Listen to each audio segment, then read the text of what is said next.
por cuestiones de seguridad y de sanidad, cuando uséis el micrófono, ya sé que es un rollo, pero no os quitéis la mascarilla, ¿vale?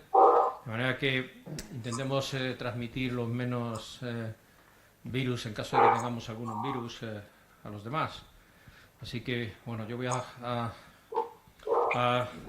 hacer el ejemplo y entonces voy a hablar con mascarilla, aunque es mascarilla, gafas, se empañan, en fin, esto es terrible.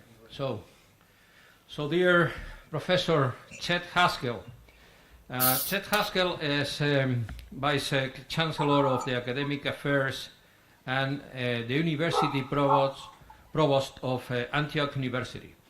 So, unas palabras para decir que es Antioch University. So, Chet understands a little bit Spanish, I guess. You live in San Diego, you are forced to do. Entiendo mucho, pero no hablo muy bien.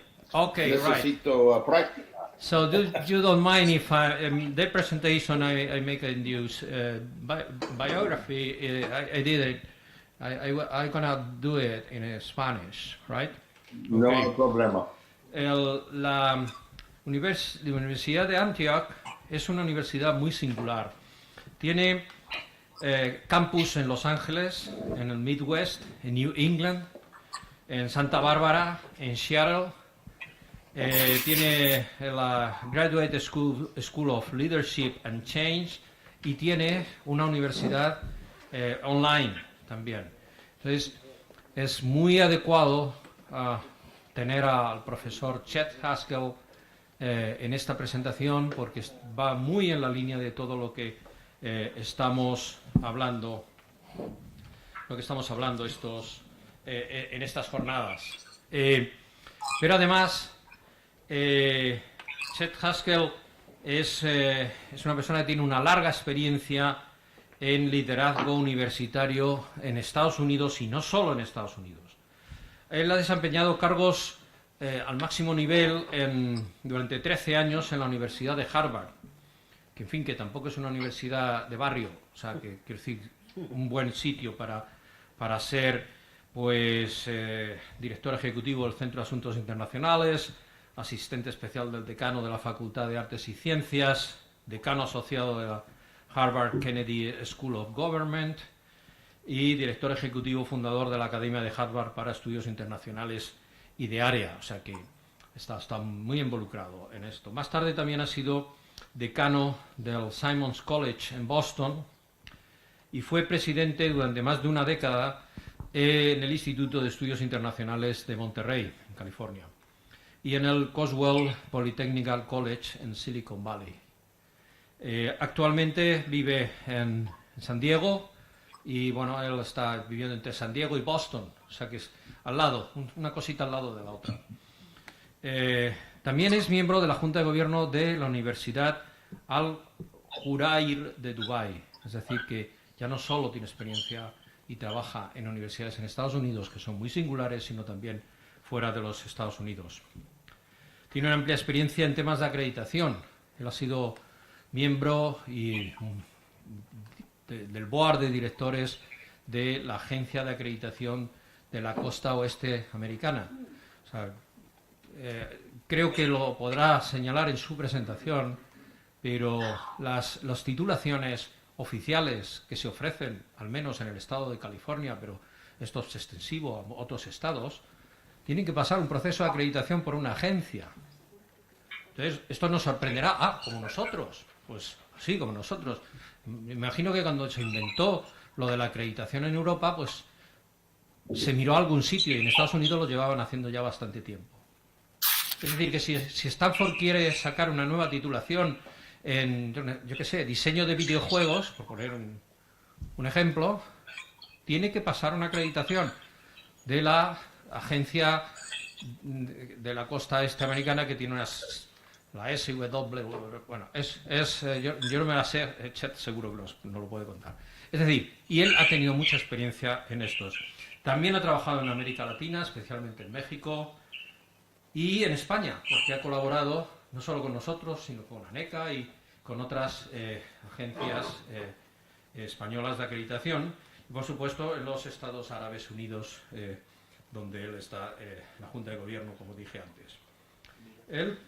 El doctor Haskell obtuvo el doctorado en Public Administration y el máster en Public Administration en la Universidad del Sur de California, es una universidad privada que está en Los Ángeles.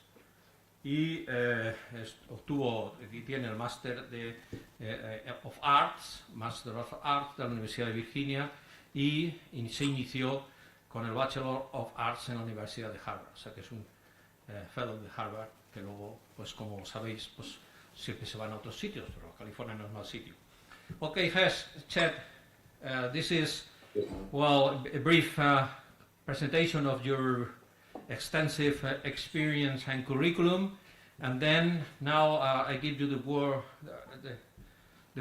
table, and you can talk for 20-25 minutes, and then we have room for questions. Okay? That'd be great. Thank you, Federico. Okay. And I'm very pleased to have the chance to be with you today. I had hoped I would be with you in Madrid. Madrid is my favorite city in the world, but I'm pleased to have this virtual opportunity. I was asked to discuss accreditation in the United States, and in particular institutional accreditation. This is an important subject in the U.S. and elsewhere, as nations seek to improve and strengthen higher education. Now, institutional accreditation is well established in the States, but we are in a time of great change. So what I'll do is I'll give you a very brief overview of the U.S. institutional accreditation system, looking at some strengths and weaknesses, and then I'll discuss the situation today and what's likely to happen tomorrow, because as I say, there's great change underway. There's some key points that we all need to understand. First, institutional accreditation, and indeed all accreditation in the U.S., is not a government function. It is done by voluntary organizations, some of which go back to the 1930s. But the crucial change came in 1965 when the U.S. federal government started to put very large amounts of money into student financial aid. And they decided that they needed to be sure that that money would be spent in institutions of some sort of minimal quality. And so therefore they decided to ask these voluntary organizations to take on the role of being sort of the gatekeeper. It's about, at that point, it was about minimal assurance of quality. It was not about excellence. It was just establishing minimum. Over the years, there's been a lot of discussion about how to improve quality. So you have assurance and quality improvement. As we get up to the present time, and the present time actually ended on June 30th, 2020, a month ago. So I'll talk about what happened since then. But prior to that, we had 7 regional institutional accrediting bodies. They were monopolies. They were monopolies within their geographic regions. They're peer-based, voluntary, and trying to do this dual role of assuring quality so that the federal financial aid money would flow and working on improvement. There are also several so-called national accreditors, institutional accreditors, that have standards that are perceived to be lower. That's a subject of argument, but they're mostly for-profit institutions and a few very specialized institutions like schools of music, some religious. And this is all separate from what is more common in other parts of the world, which is a specialized form of accreditation about accreditation of particular disciplines or particular professions. So the question becomes, why do this at all? Well, one reason is all of our programs, including all the specialized programs, don't exist in a vacuum. They exist in institutions. And the quality of the institution has a bearing on the capacity to deliver quality programs of any sort. Yet at the same time, academic institutions, as you know, are very complicated. And that's true whether they're big institutions like the Complutense or they're tiny little private institutions. They're complicated places. Furthermore, in the U.S., unlike other countries, there are almost no national institutions. There are no federal government institutions of higher education, except for the military academies and one or two others. All of our public universities are creatures of the U.S. state. The state governments fund them. There are also, obviously, the private nonprofit institutions, which range from the old and famous, the Harvards and the MITs, but at the same time, also include hundreds of tiny little institutions that are difficult for anybody even to know about. And finally, there are the for-profit institutions. So we have a general system that is very decentralized and very diverse. And one of the problems is, how do you accommodate all that diversity in a decentralized system? Well, the real answer is you can only do it by having minimum standards.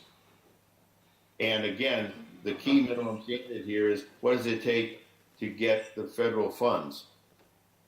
There's also a set of consumer protection things, but that's less important. So you have to, there are 4 or 5 core values that underlay all of this. And the most important one is that, unlike other countries, the academic institutions themselves have the primary responsibility for their own academic quality. So, for example, only Stanford University can decide what Stanford's admissions criteria are, or what the qualifications of its faculty are, or how to what credits to accept in terms of transfer students. It really is fundamentally up to each individual institution. A second key point is mission is important. In all of this accreditation here, the fundamental question that gets asked is, what is your university's mission? How do you fulfill that mission? And what's the evidence that you fulfill it? I mean, that's the sort of general building blocks. There's considerable autonomy and there's considerable academic freedom. So we have this voluntary, non-governmental, self-regulating system, and the way it works is what's commonly called a threshold model, a floor, a bottom, because you can only have minimum standards, because we're not talking about academic excellence, all right? So this leads to absurd situations. For example, there are examples in California of very small, very probably just barely meeting the minimum of accreditation for their institution that can say, and do say, well, we have exactly the same accreditation as Stanford University or the University of California. And technically they're correct, because everybody's on that lowest possible minimum standard. Within a geographic region, there's a lot of pressure for accreditors to go through the process of reviewing almost any institution, in part because you need to be inclusive, you need to meet student demands, you're trying to provide access to different kinds of students.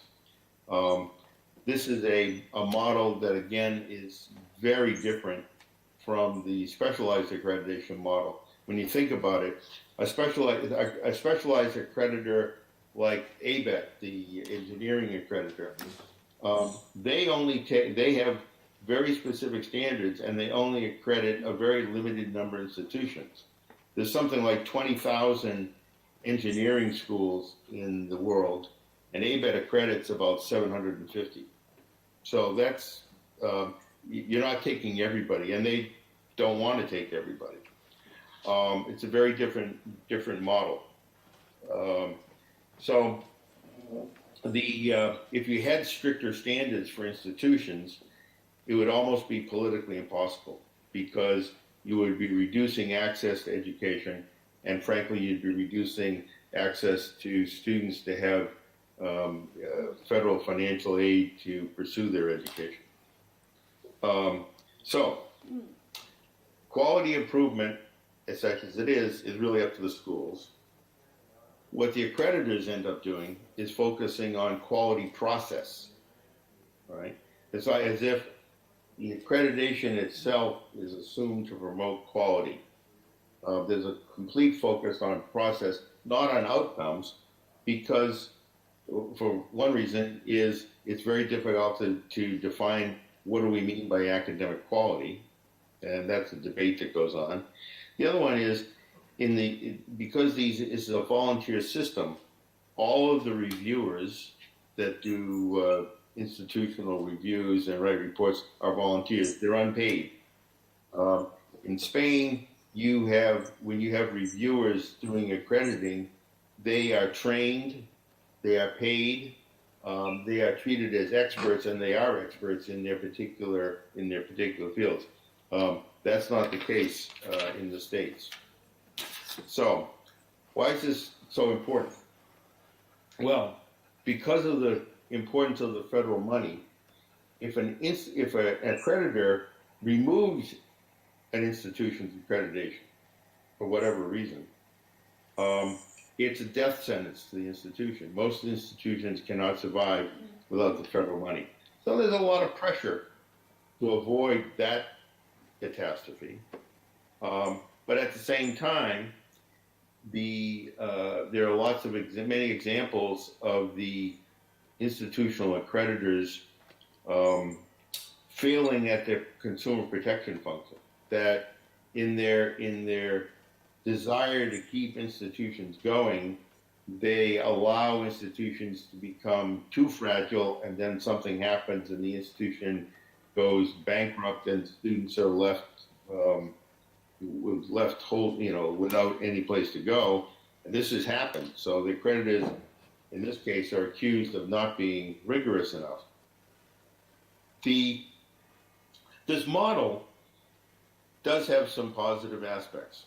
And one is, even though we're not establishing academic standards, we are establishing non-academic standards for running a university. Things like financial audits, financial systems, governing boards, those sorts of things. And that's a useful thing. I've mentioned consumer protection. One of the big things that's happening is transparency. The WASC, which is the Western Association, which is California and Hawaii, basically, they decided 2 years ago that every document, every self-study that gets filed by a university, every review where a team goes, a site visit team goes and reviews the actual documents of the commission, these are all public documents. They're all posted on the WASC website. So it's a very transparent sort of situation. And there's more of that coming in other parts of the states.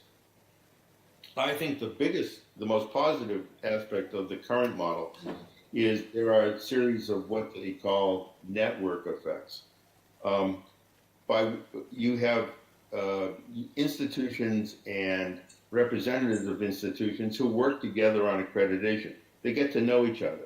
They share knowledge. They have conferences. They have meetings. They have webinars. They have all sorts of informal connections. And this is a very positive thing, particularly for smaller institutions. But it is still the threshold model is basically the only way you can go at this. Now, I mentioned change. In November of last year, 2019, the U.S. Department of Education decided to change the basic rules about accreditation. And the fundamental change they made was to, as of July 1, a month ago, to remove the regional barriers.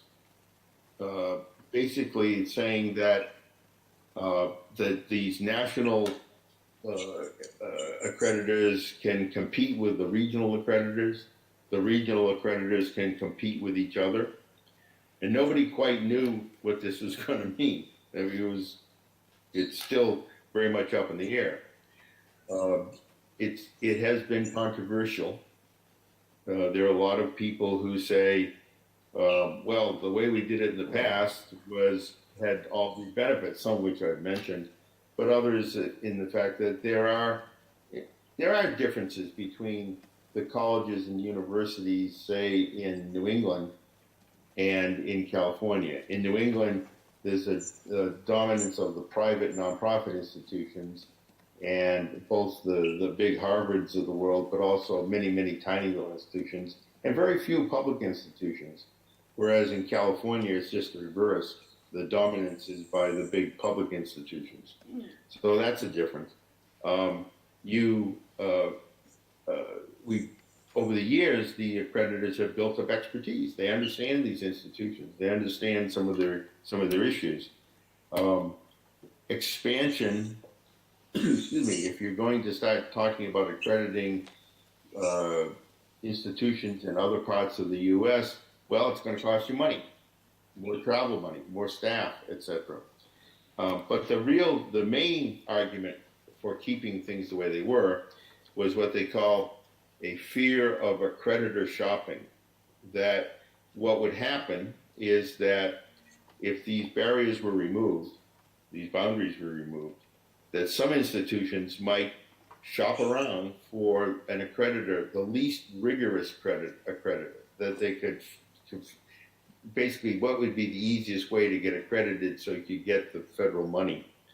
The other one is that some of the fear that some of the accrediting entities, the organizations, might relax their standards in order to attract more institutions. Why is that important? Well, remember, these are voluntary, non-governmental. So the funding that's there does not come from the government. It comes from the institutions that are being accredited. So you pay a fee every year that you're accredited based on the number of students, basically. And so if you wanted to build your accrediting organization, attracting more institutions would actually give you more money. That's an argument. On the other side, why would you want to change this? And one argument, which I think is probably the most salient, is its reality. It's already there. When you think about how many universities have branch campuses in other states, and there are a lot. How many online institutions are there? Is where the state boundaries don't mean much. Many of the institutions are accrediting universities in other countries. So these regional boundaries have already been eroded. There's also an opportunity for innovation. And that's actually one of the main driving forces behind this. People are saying, let's free it up so there'll be innovation. And then there's the hope that there would be increased competition, not based on lower standards, but higher standards. So as I said, this was first announced back in November. In February of 2020, WASC, the Western Association, announced they were going to be the first one to take small steps in this direction. That they would start to consider accrediting universities that were somehow connected to existing WASC institutions. For example, the partnerships between two institutions. That's clearly a first step. They clearly are going to expand in a much bigger way. They've also WASC has now gone back to accrediting institutions outside the United States, which they had stopped for a number of years. And then just 2 weeks ago, the Middle States Association, which is the New York, Pennsylvania, New Jersey, the Central Atlantic part of the U.S., that association explicitly said, starting January 1 of 2021, they will welcome any institution that wants to be accredited by them, any institution, domestic or international. So they're completely getting rid of the boundaries. There are some other changes in the air as well, particularly if the Democrats win the White House and the Senate in this coming election. There'll be new people, there'll be new standards, there'll be more transparency, so it just adds to the uncertainty of it all. There are some possible outcomes that are worth thinking about. There will likely be considerable innovation for ways to accredit non-traditional institutions, including institutions that don't give academic degrees, so people can have access to the financial aid money. There are likely to be some new standards of accountability. There are likely to be new kinds of accreditors. It's wide open. There's probably within the existing regional institutions, there's probably not going to be a push for these institutions to lower standards. And the reason is quite simple. If they did, all of their top institutions would leave. If in California there was a push within WASC to lower standards for whatever reason, Stanford and the University of California and Caltech would not let it happen. And even if they failed at that, they would leave and go do something else. Because remember, they don't need accreditation they just need it to have access to the money, but they don't need it for any other purpose. The new accreditors, however, are the ones likely to be talking about lowering standards. So, to roll this all up, we said in the threshold model, basically every institution within a region, within a geographic region, sort of had to be considered. If you remove the boundaries, which has just happened, then you could have accrediting organizations for the research universities. You could have for elitist schools. You could have an accrediting set of institutions, accrediting body for similar institutions, like, for example, engineering schools might all come together and do that. So you could have, at the same time, some areas standards being lowered and some standards being going higher. And there are other forms of innovation are possible as long as they lead to that key element, which is getting access to the federal money. Okay. It's even been suggested by some that what ought to happen is that gatekeeper function I mentioned, that the accreditation is what you have to have in order to get the federal funds, that be changed, that be taken away, and that the money be distributed by some other method, some formula. What would happen under those circumstances?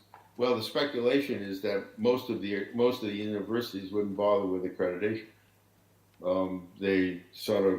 It would be less relevant to them, and that would be a difficult thing. So, the thought I want to leave you with is whatever was happening in the states in the past, it's all up in the air. There's great uncertainty right now, great changes, and that's made even more so every day by the pandemic and particularly by the U.S. terrible response to the pandemic. So higher education is going to be in the U.S. is going to be in great upheaval for the next foreseeable future, and accreditation is a big part of that. Let me stop there. Gracias por su participación, and I would love to answer your questions or hear your comments, please. Thank you very much, Chet.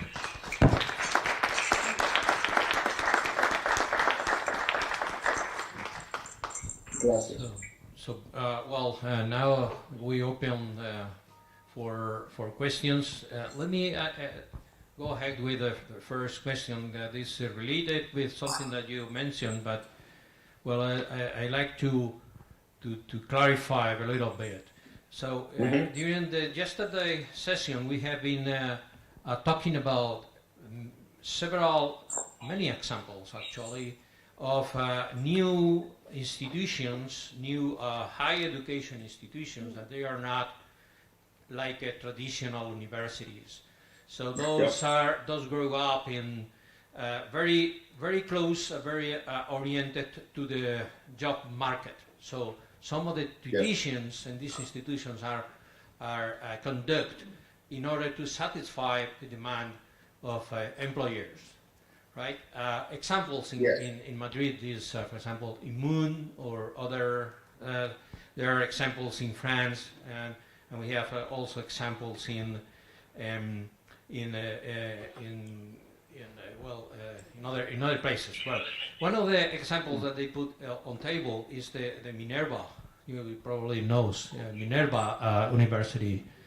Okay, and so my question is. How is, for example, WASP reacting or acting with projects like this? So they have a kind of, in Europe, we have now facing a change in order to have this thing that we call micro-accreditations. So you instead of institutions, not even studies, you go for you have the accreditation of the skills of the students. So it's very student-centered process. So for example, given the example of Minerva, they pass a kind of accreditation with the WASP, or they don't. No, they would not. However, there is considerable pressure in all of the U.S.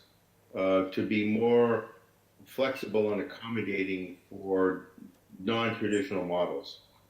Okay, so one of the reasons that this change has happened around the regional accreditors is precisely to encourage other kinds of accrediting bodies to develop.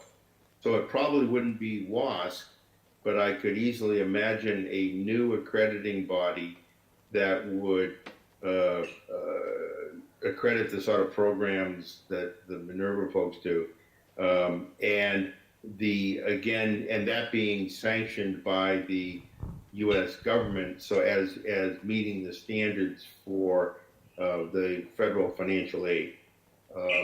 So I mentioned during my talk that one of the things I think is going to happen is a great deal of experimentation and innovation in the space, because people recognize that the traditional institutions are not going to be able to meet all of the differing needs of, for example, employers and society as a whole. And so it is important for anybody who's doing accrediting to be flexible in that space.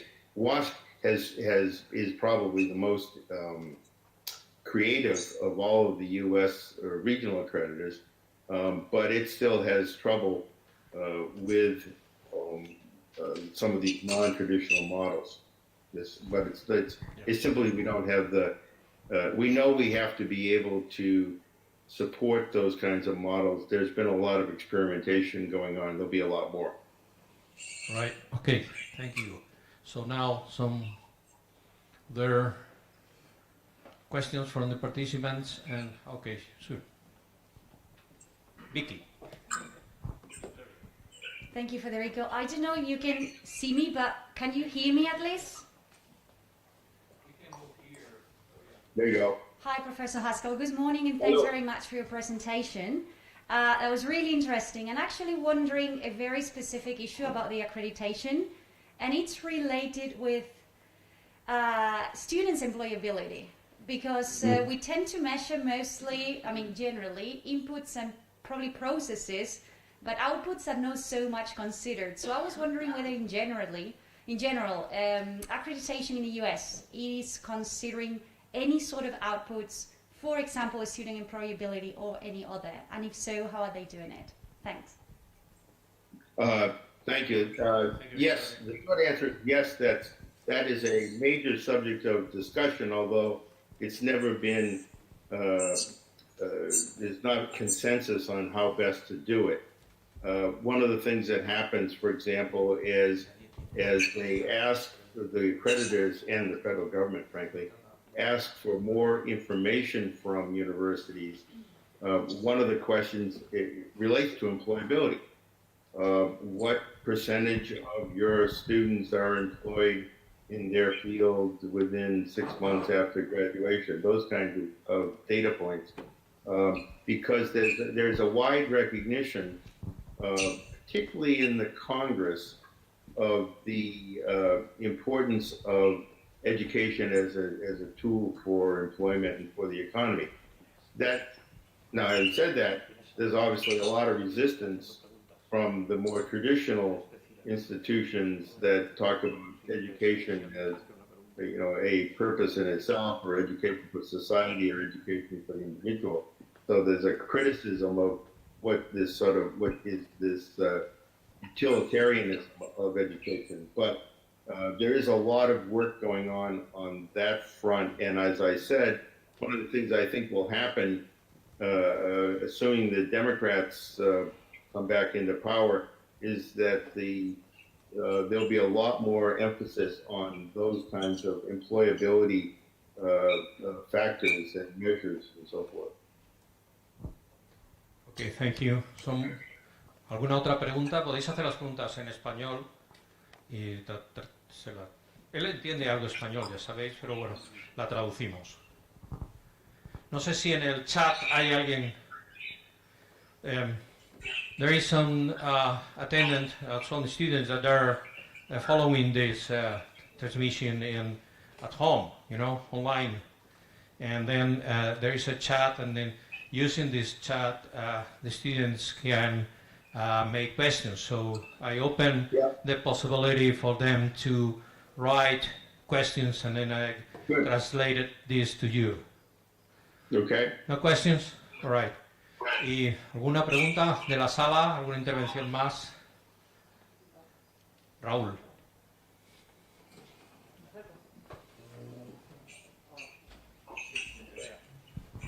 Hi, Mr. Haskell. Just one question. I think I understood you said that WASC is going to restart accrediting an institution outside the US. Yes. So as long as those institutions, I guess they don't want to receive federal funding because they belong to other states, which is the value that WASC wants to get from these international accreditations, and what do they get from them, and what would be the strategic point for this open of the WASC accreditation to the world? Mm-hmm. Well, it's an interesting subject. WASC historically never accredited outside the United States until about 12, 13 years ago. They accredited an institution in Mexico that was very similar, set up exactly like a U.S. institution. And so they said, well, why not? and so they experimented with it. This is 7, 8, 9 years ago, and they went through a process, and they ended up accrediting 7 institutions in the UAE, in Peru, in Mexico, and then they said, we're not so sure this is a good idea. And so they put it on hold. And then they've been debating it for the last 3 years, and they've now decided to go back into that business. And the rationale has 2 main parts to it. One is we exist in a global economy, global higher education space, global world, however you want to say that. And that's just a reality. And so it is important for institutions in places like California to have better ties to institutions in other parts of the world. Some of it has to do with just understanding different places. Some of it has to do with partnerships. Some of it has to do with labor mobility. There's a series of things. But from the perspective of WASC, it's seen as a real asset. Now they're going to put a cap on it. They're not going to take everybody.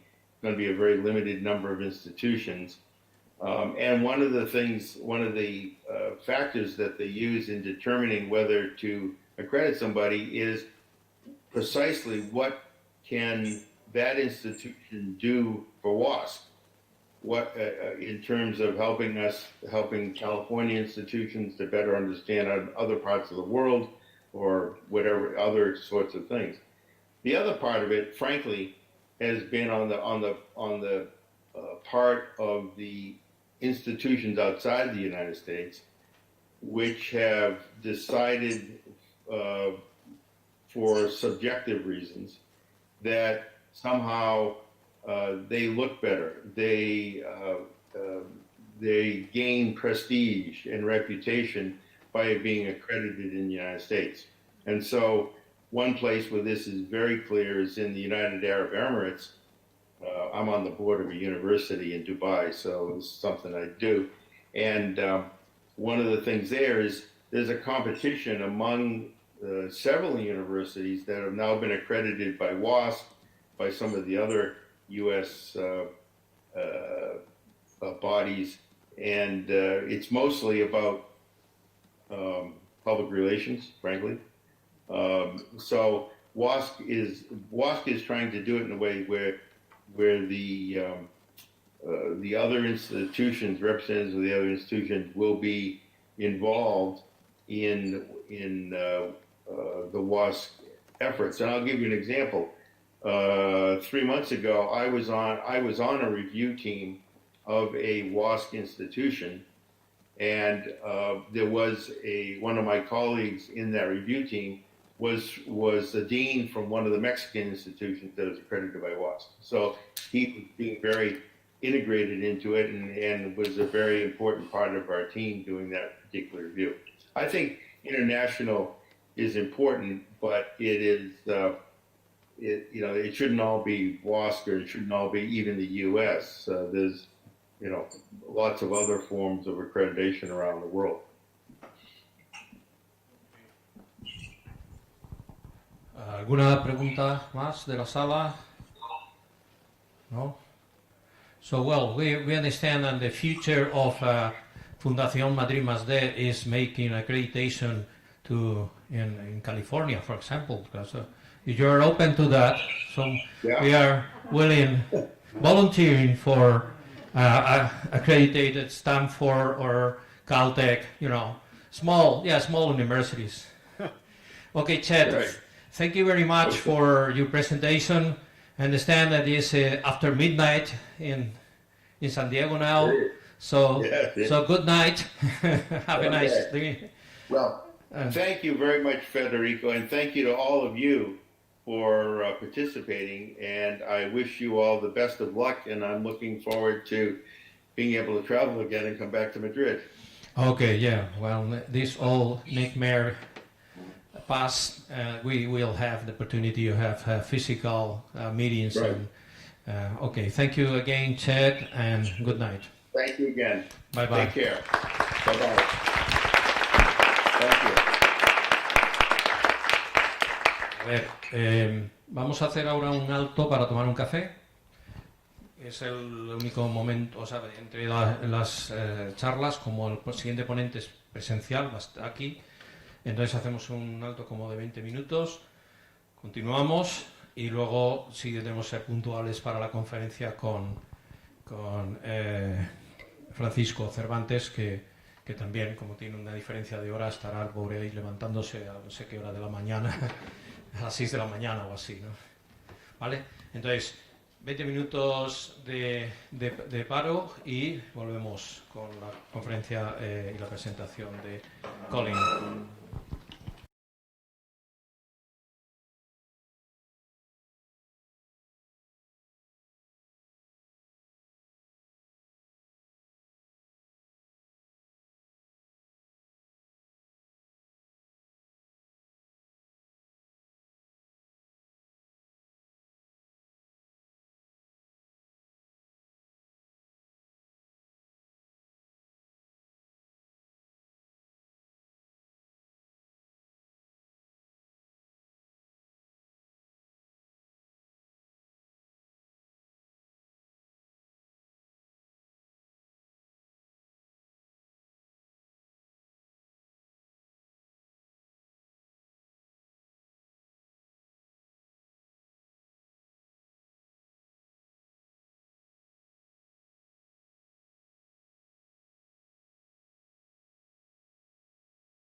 echar una mano para encender el de arriba?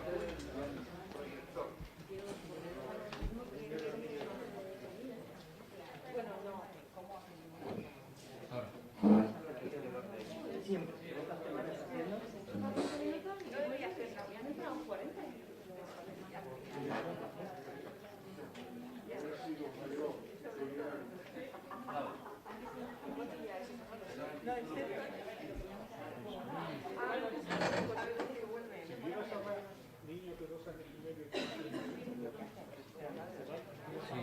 Pues estoy haciendo uno por uno, vamos, voy a ir por todo porque he descubierto lo que ahorita con tu Photoshop, si hago con Photoshop me da igual, entonces, pero claro, 50 y tantos. Porque es que aquí, como se ve tan pequeño, yo no voy a capaz de... Lo veo y hago la presentación desde abajo y así. A ver si para mañana tengo montada por lo menos la de Miguel. Pues se lo vas a mandar. Claro, me dijo, Se lo vas a mandar.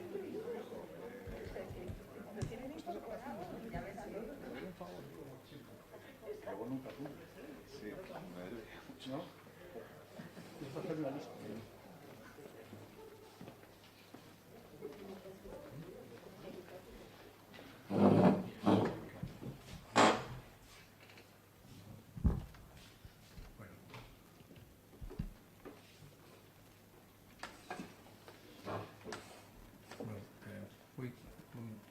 We should start with the second contribution, second talk of this morning session. This is going to be given by Colin Tuck. Colin is the director of ECAR, is the European Quality Assurance Register for Higher Education. Es el registro de agencias a nivel europeo y que junto con ENQUA son los dos órganos que velan por la calidad en el espacio europeo de educación superior. Este registro, que podríamos traducir como Registro Europeo de Garantía de Calidad para la Educación Superior, ECAR, es el registro oficial de agencias de calidad que cumplen sustancialmente con las normas y directrices para el aseguramiento de la calidad, que son lo que llaman los ESG, los European Standard and Guidelines, y que son los que fijan todas las guías que usamos las agencias europeas, todas, tanto en España como en el resto de países que están bajo el paraguas del Espacio Europeo de Educación Superior, que creo que ahora mismo son 41 países. 41 countries are in the higher education in Europe. Es decir, que es más, trasciende la Unión Europea y hay países que no son ni siquiera europeos, que están en Asia. Según la legislación española, para poder realizar tareas de acreditación, especialmente la verificación ex ante de títulos, la ley exige que la agencia no solo esté acreditada por ENQUA, sino que esté además inscrita en el registro ECAR. Por tanto, el registro es una herramienta esencial. Si una agencia deja de estar en el registro o no está o no llega a estar en el registro porque no pasa los digamos criterios de acreditación, pues no puede hacer esa labor y lo tiene que hacer otra agencia que esté acreditada en España. Generalmente, cuando eso pasa en una región, lo hace ANECA. Y antes bromeábamos, ¿qué pasa si ANECA pierde la capacidad de esto? Pues tendríamos que repartirnos todo el espacio de las titulaciones que hace ANECA entre el resto de agencias, porque no podría hacerlo de acuerdo con la ley. ECAR Colin trabaja para ECAR desde octubre de 2007, inicialmente como Project Manager en nombre de sus miembros fundadores. Los miembros fundadores de ECAR son ENQUA, ESU, que es la Asociación de Sindicatos de Estudiantes, la EUA y UREIS. Colin supervisa la gestión del registro y el apoyo para el comité del registro ECAR, la gestión de la base de datos, External Quality Assurance Results, que es lo que ya se llama DECAR, y la contribución de ECAR a la configuración del espacio europeo de educación superior.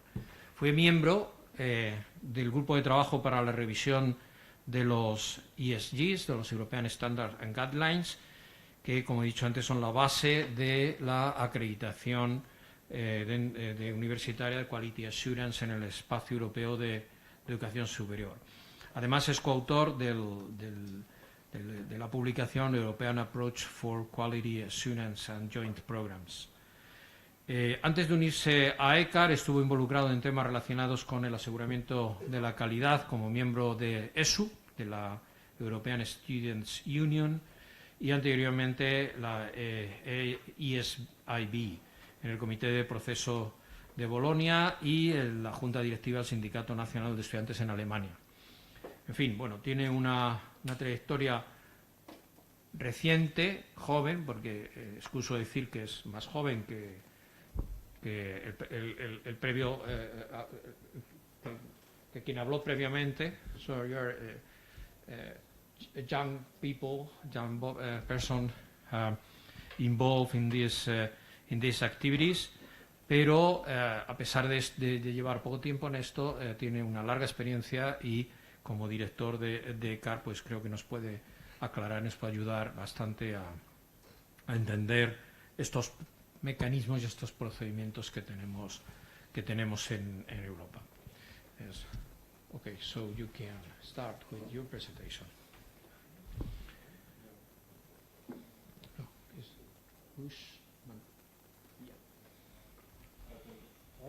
Yeah, that sounds better. Thank you very much, Federico, for your kind introduction and for your kind invitation to present today. Just stand up because I prefer that for a longer talk. It's actually I'm very pleased to be here, and it's a special moment in a way, since this is my first meeting actually outside of my home or our office since March. So it's a special occasion. I'm glad to have the first meeting with our seminar with people back in person here with you today. I will try to split this presentation and discussion with you in two parts. I would like to first introduce a bit about the European higher education area's quality assurance framework in general, where we stand and what we have built up, and then in the second part go further, a bit looking into the future and looking at the current trends in higher education and new types of provision and how they can be embraced by the existing quality assurance framework. Before starting into the first part, I'd just be curious to know how many of you are already more or less familiar with ECHA, in general, our role in the European higher education area and our database of quality assurance results? Yeah, that's good. So not too many. That's great. So it's only a few of you might be a little bit bored for the first part. I'm not sure about those, and also hello to those colleagues who are watching, following online. And I understand that, of course, later on you will be able to participate using the chat function. But I guess, and I hope to also for questions and contributions from that side. So I'd like to start out with a bit of an overview of what are actually the various policy goals and objectives that were linked to cooperation and quality assurance at the European level. So what are the different policy goals that the Bologna process set out for that the European framework for quality assurance should deliver or should achieve? In general, of course, there's a lot about comparability, about comparable criteria, about making qualifications in Europe comparable. I think that's and living up to high quality standards. That has been an aspect that underpinned all the quality assurance related tools and commitments in the Bologna process since the very beginning, almost since the Bologna Declaration itself. I think if you look at the policy goals over the year, you see that there's a bit of trend towards further and further integration. I mean, at the beginning it started with very generic ideas we just want to cooperate in quality assurance. There were no more specifics in Europe, and just should somehow make our criteria methodologies more comparable. And it moved further towards mutual acceptance of quality assurance mechanisms and quality assurance results.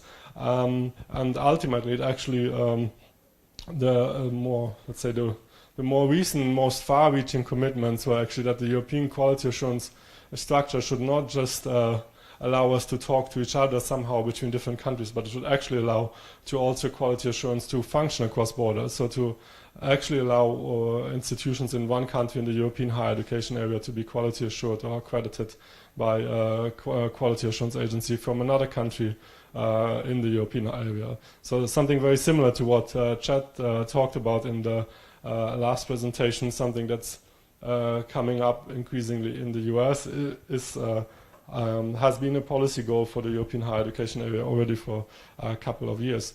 And I think that the last and most notable addition to those to the list of issues that the European quality assurance framework should deliver is the automatic recognition of qualifications, I would say. Because while the recognition in general and the Lisbon Recognition Convention have been a part of the Bologna process already from the very start, and even that still creates a lot of challenges for some countries to implement all the principles of fair recognition set out in there. Starting from 2012, ministers decided that the European higher education area should actually go a step further and not just have fair procedures for recognition in Europe, but ultimately should reach automatic recognition of qualifications where graduates can move from one country in Europe to another country and have their degree automatically accepted without going through a separate procedure, so that you can go with a degree from Madrid and apply to a university in Berlin without any additional bureaucracy or any additional hassle that a student from Munich would not have to go through. And I think that has that the last element has really risen the expectations brought up to quality assurance and the European infrastructure and framework for quality assurance to a new level, because it's not anymore just about understanding each other and having a common language to speak to each other, but it's really about recognizing accreditation from other European countries automatically to facilitate that recognition of qualifications, and to actually have a European infrastructure that allows countries and universities in different countries to trust each other based on that European structure. Given this, given the central role of quality assurance in the Bologna process, it's actually not a big surprise that it turned that when in 2018 the ministers of education identified three so-called key commitments of the Bologna process, which are the common three-cycle degree structure, which is recognition in line with the Lisbon Convention, and which is quality assurance in line with the European standards and guidelines, to which I'll come in a minute. So they said that these are, while the Bologna process has developed a lot of action lines and a lot of tools over the years, these are really the central ones that should form the fundament for cooperation and mobility in the European higher education area. And even though Federico introduced me as young, I have fortunately been following the Bologna process for a while already, and it is actually quite interesting to see that even though these three commitments were sort of newly identified as key commitments in 2018, there was, if you go back to the Berlin communique from 2003, you could see that at that time the ministers identified what then was called three priority areas, and probably not very coincidentally, they were exactly the same as the three key commitments identified in 2018. So I think there's some logic to that. Now, nowadays the building blocks of this European quality framework, I would say, are a number of tools that work together, and that I think increasingly also are increasingly better articulated to each other. We have the ECTS as a common credit system based on learning outcomes and student workload. We have a common qualifications framework for the European higher education area that actually defines learning outcomes and ECTS credit ranges for the 3+1 in a way agreed cycles in the Bologna process. And then we have really quality assurance in the narrower sense. We have the so-called ESG as common standards for quality assurance. We have ECHA, the organization I represent, as a register of quality assurance agencies. And we have a database of quality assurance results in Europe. And it's mostly the last 3 points I'll go into in a bit more detail now. So starting with the ESG, the standards and guidelines for quality assurance in the European higher education area. So since they have such a long name, I hope it's in interest of all of us that I use ESG from now on. So they were the first, let's say, the first piece of the puzzle that was created in the Bologna process in 2005 already initially, and that were revised and then in a revised version adopted in 2015. So these standards really are supposed to represent a common framework for quality assurance across the 49 countries that are part of the European higher education area.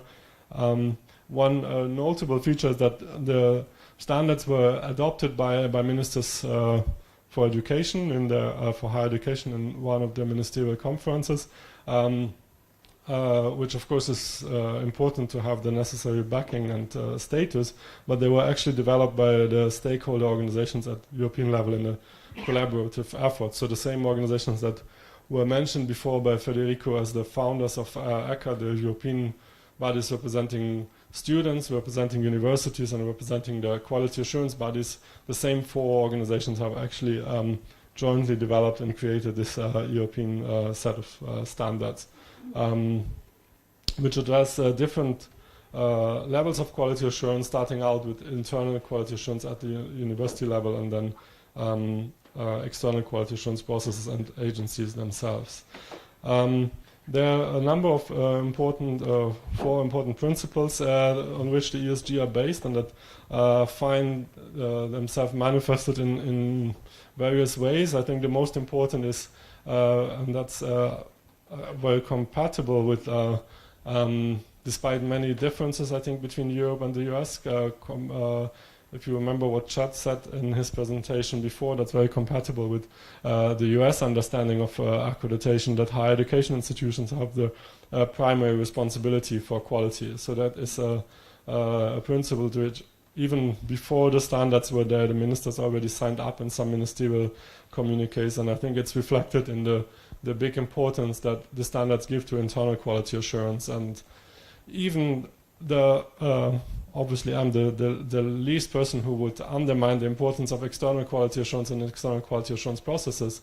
They're of course extremely important for accountability and transparency to the public, but they I think also the principle should remind us all that whatever they do, they cannot replace the work that higher education institutions and other providers need to do themselves to ensure and maintain the quality of their provision. Responding to diversity is another important principle that's mentioned in the ESG, and I think it manifests itself in the various standards that ask for flexible and fit-for-purpose methodologies to quality assurance. The ESG also stipulate as a principle that quality assurance should support developing a quality culture, and I think that is manifested in the general idea underpinning the European standards that quality assurance should always combine accountability and enhancement in its purposes. So it should never be only purely about the one or purely about the others, but both aspects should always be found in quality assurance in practice. And last but not least, the 4th principle is about taking into account the needs of students and other stakeholders and society at large. And I think that is, you will find that back in various standards that are requiring stakeholder perspectives to be involved in the quality assurance processes. You will find that manifested in the standards that ask for full transparency of process and results. one of the interesting differences between Europe and the US, when it was mentioned before that was a relatively recent development in the US that has been a part of the European standard since 2005 already, that all documentation results of quality assurance should be fully transparent. And I think also that last principle finds itself in the requirement for quality assurance agencies to be independent and to do their job of evaluating and accrediting education provision independently of both government and the institutions. Now, as I said, the standards, common standards, were the oldest piece of the puzzle since 2005. Since 2008, ECHA has existed as the European Higher Education Area's official register of quality assurance agencies that have demonstrated to comply with those agreed standards. So that's an idea that was already mentioned in the standards when they were developed in 2005, but it took a few more years to agree between stakeholders and governments in Europe how exactly that should be done. But the idea was there from the beginning that, of course, it's nice to have common standards in Europe, but it's also, you need not only to have common standards, but you also need to know who abides by the common standards, which is something that maybe separates quality assurance from many other tools and action plans that were developed in the Bologna process, where you don't necessarily have a European mechanism of showing or checking who really works in line and who uses the common agreed frameworks in the way they are supposed to be used. Whereas in quality assurance, the ministers and stakeholders agreed that there's a need for a European mechanism in the form of a register of quality assurance agencies. So we are we are set up as a non-profit association acting in the public interest and involving both stakeholders and governance in our organizational structure. So you have representatives of the stakeholder organizations as well as European governments that govern our operation actually. However, the actual decision making on which quality assurance agency is registered and thus recognized as meeting the European standards is not done by those members themselves, but it's entrusted to an independent register committee, which consists of quality assurance experts from different backgrounds, and they are the ones who are the gatekeepers and review the agency's work and decide on their registration and recognition of alignment with European standards. In general, the ultimate goal of having a register was always to enhance transparency at the European level of which agencies are working in line with the agreed standards, but also by such transparency to create trust in the work of different agencies, and then as a consequence to promote international recognition of the agencies as such, but especially of the agency's decisions and of the agency's quality assurance results. In practice, it's a continuous cycle of agencies being reviewed in very much the same way as the higher education institutions are regularly evaluated or accredited. Every 5 years, the agencies go through an external review to demonstrate their compliance with European standards. And during the 5-year cycle, there are various reporting and alert mechanisms about to continuously follow the work of the agencies. I think that's a good occasion to also congratulate the madri+d for the relatively recent renewal of registration, which was decided upon by our registration committee just not much more than a couple of weeks ago after the second successful review against the European standards. Now, just to finish the part on ECHA as such with a quick overview of the state of affairs in Europe. So we have 49 quality assurance agencies that are registered on ECHA, which, however, does not mean that there are 49 countries whose agencies are registered. I mean, you all well know that in Spain there are quite a few agencies. And we have a similar situation in Germany and some other countries that have more than one agency. So in practice, this actually means that 28 countries in the European higher education area really fully realize that a key commitment that higher education in that country is quality assured by an ECHA registered agency that works in compliance with the agreed European standards. So you see that in the form of the map in those countries that are green on the map, which now if you to interpret that result a bit, you see that there is a lot of green, which I think is a good news for the European higher education area. But you also see that there's still a lot of work to be done, and I think that's something that is increasingly recognized in the policy discussions between ministers and stakeholders at the European level, that we still have a lot of work to do in the European higher education area to realize the key commitments in all the key commitments in all countries.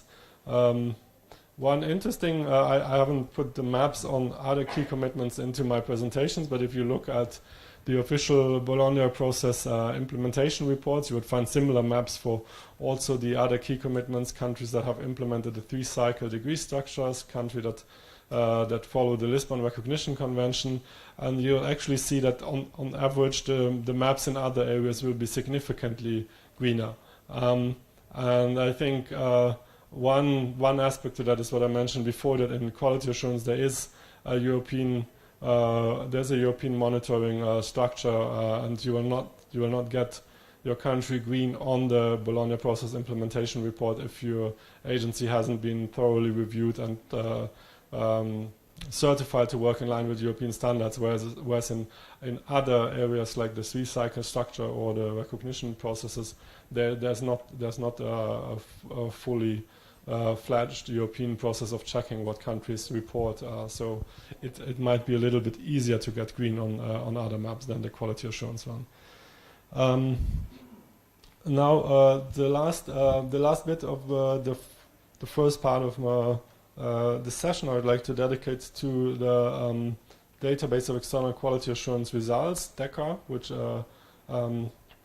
was also mentioned by Federico in its introduction already.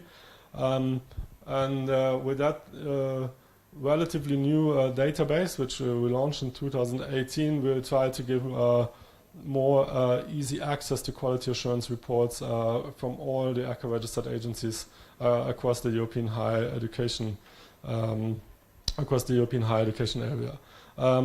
In a way, this is probably having such a shared database of quality assurance and accreditation reports and decision is something that was as an idea somewhere there already all the way since 2008 when ECHA was founded, since it's sort of a natural thing to think about. You have a register of agencies, and of course you're not usually so much interested only in the agency itself, but you're usually interested in who has been accredited or evaluated by those agencies. And if you look again to colleagues in the US, for example, they have had such a share. As we have learned, they have several agencies in several regions, and they also have a couple of other agencies. In total, I think it sums up to over 60. And they have had such a joint database of accreditation, decisions in their case, already for many years to make things more accessible to the public.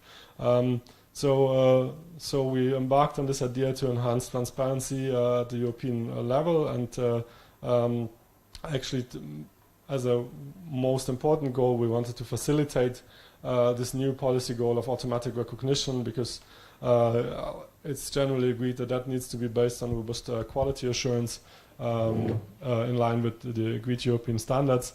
And it's also was seen by several stakeholders and governments that if we really want to achieve automatic recognition of all quality assured qualifications in Europe, it will not be only specialized recognition centers or specialized recognition officers who need to check whether a qualification or a degree has been, or a specific university has been quality assured, but it will be a much broader range of users, and they would need to have more easy access to that information than before, when it was sometimes rather difficult to, especially for non-specialist users, to find out to find a quality assurance report about a university or a program from a different country. This is a little chart of what the feedback we got from people before we started this. We had a little bit less than 400 colleagues from universities and national organizations, institutions in Europe who provided their feedback how difficult they found it to access quality assurance reports before, and it was very clear that that most people knew, of course, where they find the accreditation reports from their own country, but most people had difficulties if they needed to go and find an accreditation or evaluation report on the university from abroad, because they would have to find out where do I have to look, which agency do I have to look at.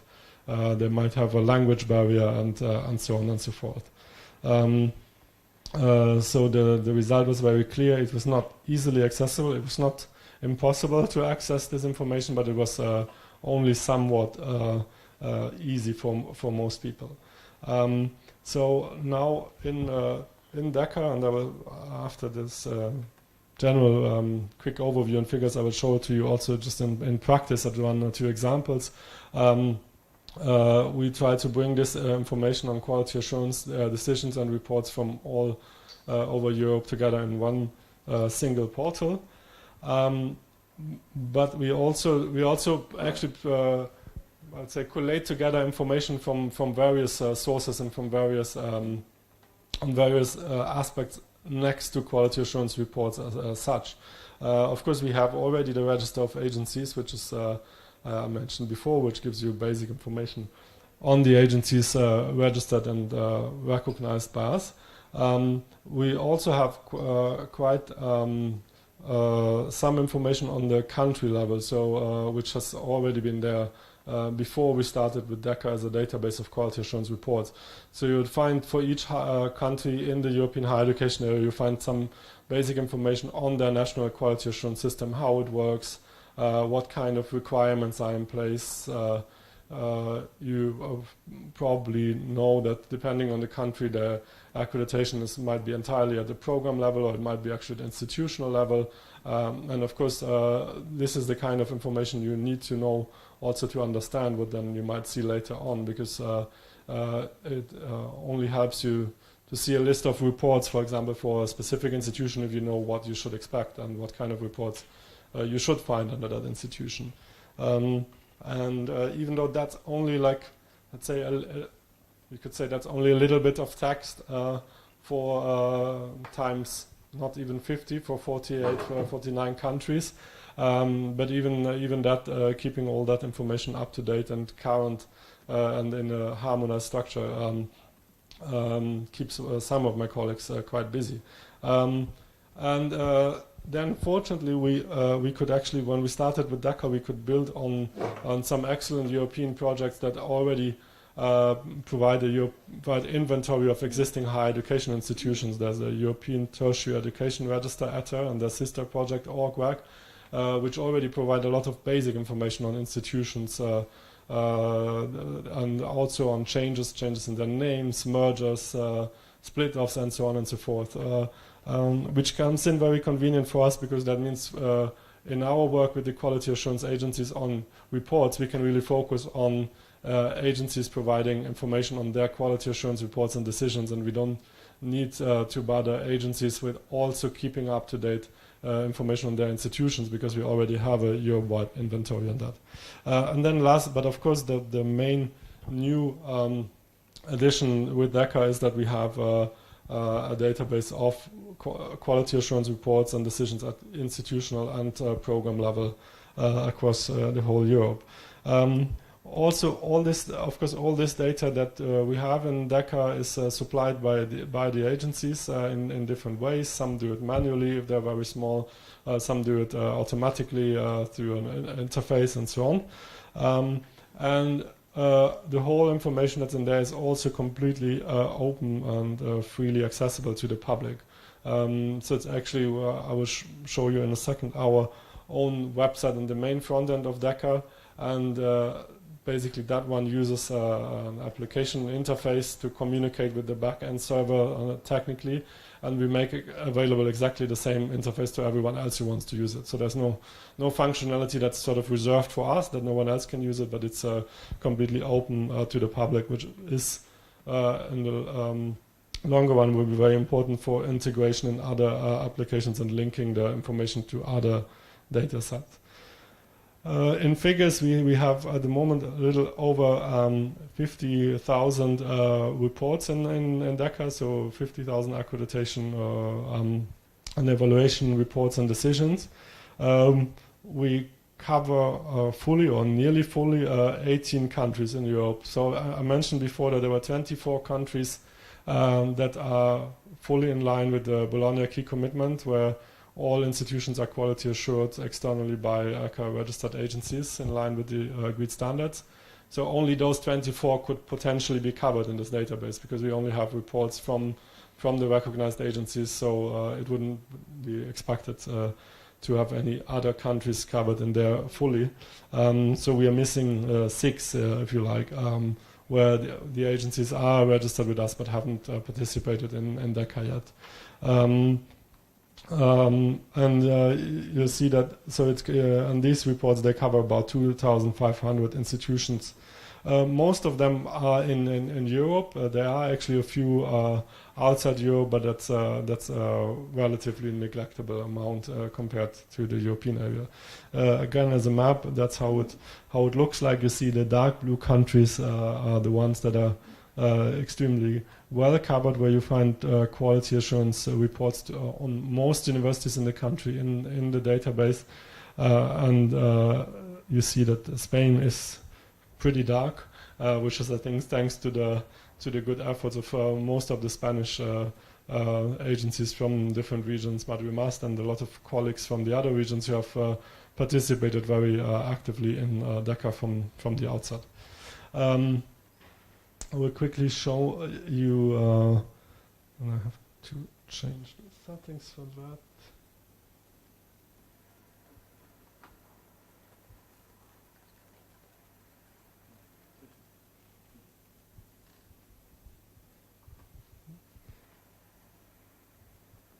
So I'll quickly show you how DECA looks in practice.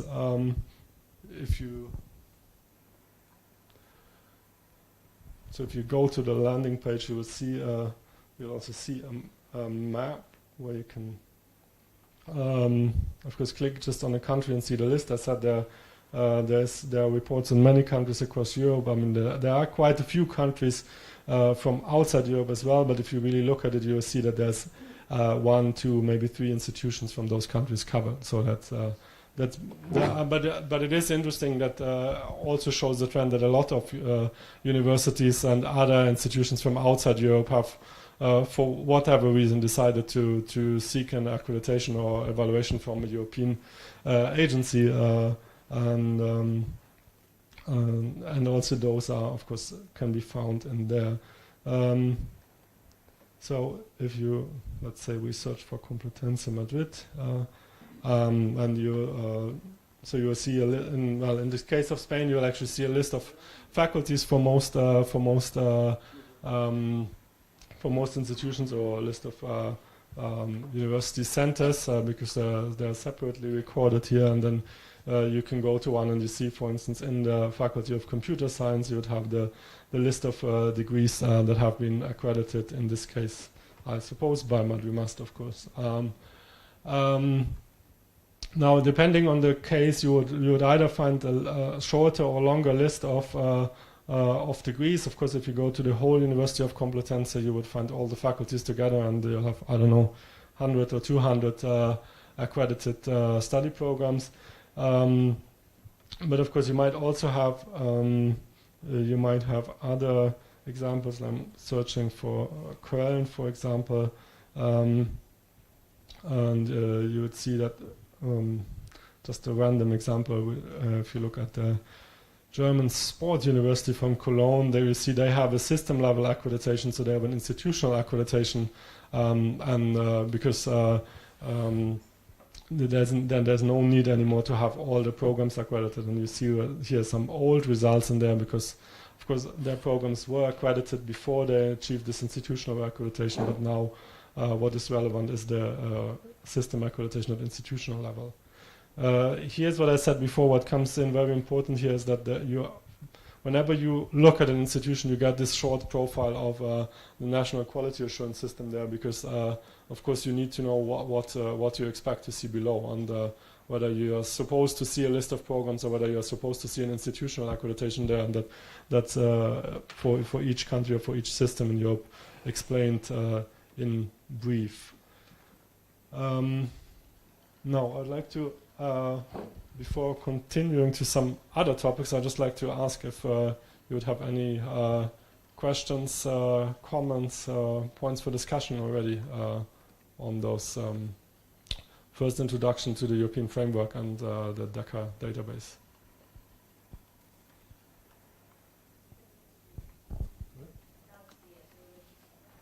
Okay. Anyone? Or from the, I don't know how questions, if any, from the chat box will arrive, but I guess you will let me know. Change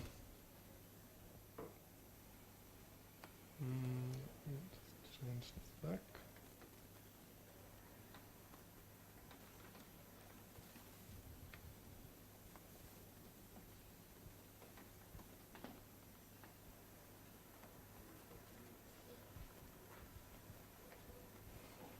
Okay. So now for the second part, I'll just like to talk a bit more about current trends in higher education and education in general in Europe, and what will be the possible impact on quality assurance, and how this existing quality assurance framework in Europe can be articulated to that and can embrace these new developments. Of course, there are many challenges and current trends in higher education in Europe, and a lot of them were already described and discussed in the last day and the previous presentations. About sustainability, of course, something that was maybe one of the major topics before COVID-19 hit us, and sometimes got a little bit in the background due to the current challenges we have. The need for more inclusiveness, accessibility to education systems, also changes in the skills need, and last but not least, digitalization, which is of course something that's been fueled a lot lately by the COVID-19 pandemic, but that's already been an important trend in previously. And of course these challenges lead to various kind of changes in higher education. And I'm not going to go into all of them, obviously, but what I would like to focus on a bit is the changes in the way that we teach and learn in higher education, also, and especially new approaches and new types of providers that are emerging, like micro-credentials and similar types of learning outside of traditional degree programs, and new providers outside traditional higher education institutions and universities in Europe. Before going into the how those things are affecting quality assurance, I would just like to stress in general that our approaches, we think that higher education institutions should be in the lead in those kind of new developments. So we see that in a way that quality assurance should of course follow, and should not, especially not create obstacles to higher education innovating and embracing these trends and challenges, but that ultimately higher education institutions of course should lead that, and not quality assurance agencies. They should be there to support and follow the innovation that is actually happening. But of course the question is to do that, and especially not to create obstacles, and also to allow innovative forms of education to become part of the European system, and to sort of come under the umbrella of the existing European framework. The question is how and where things will need to adopt in the future. Now, I might refer generally to micro-credentials a few times. I think I would say understand that term in the broadest possible sense. I mean, when I say micro-credentials, or I often say micro-credentials, etc. on my slides, I would like that to be understood to refer to all kind of new types of provision in education, innovative in whichever form, in the form it's delivered, in the content, in the skills it's trying to achieve, any kind of provision that's outside traditional 3-cycle degree programs, bachelor, master, PhD, and possibly the short cycle programs. There's a lot of discussion in Europe at the moment, facilitated by the European Union in a consultation group on how to create a European framework for micro-credentials, and then there's another project more related to the Bologna process, and they all have come up with various definitions of what is a micro-credential. Personally, I like the third one, which is a bit older and is rather simplistic, but still very open, that, okay, micro-credential is anything that's more, any credential that relates to more than a single course and less than a traditional full degree program, and without necessarily constraining, okay, what kind of, how small does it need to be? I mean, there's a lot of people who have been discussing credit ranges, whether micro-credentials should always be 5 ECTS or 6 or 5 to 10, and I think, okay, maybe it's an important discussion, but in general, I think it doesn't really change the essential parts of what does that mean for the quality assurance systems. So I'd like to look at this from on a few levels, maybe starting with the policy framework, then looking at the standards and quality assurance systems we have.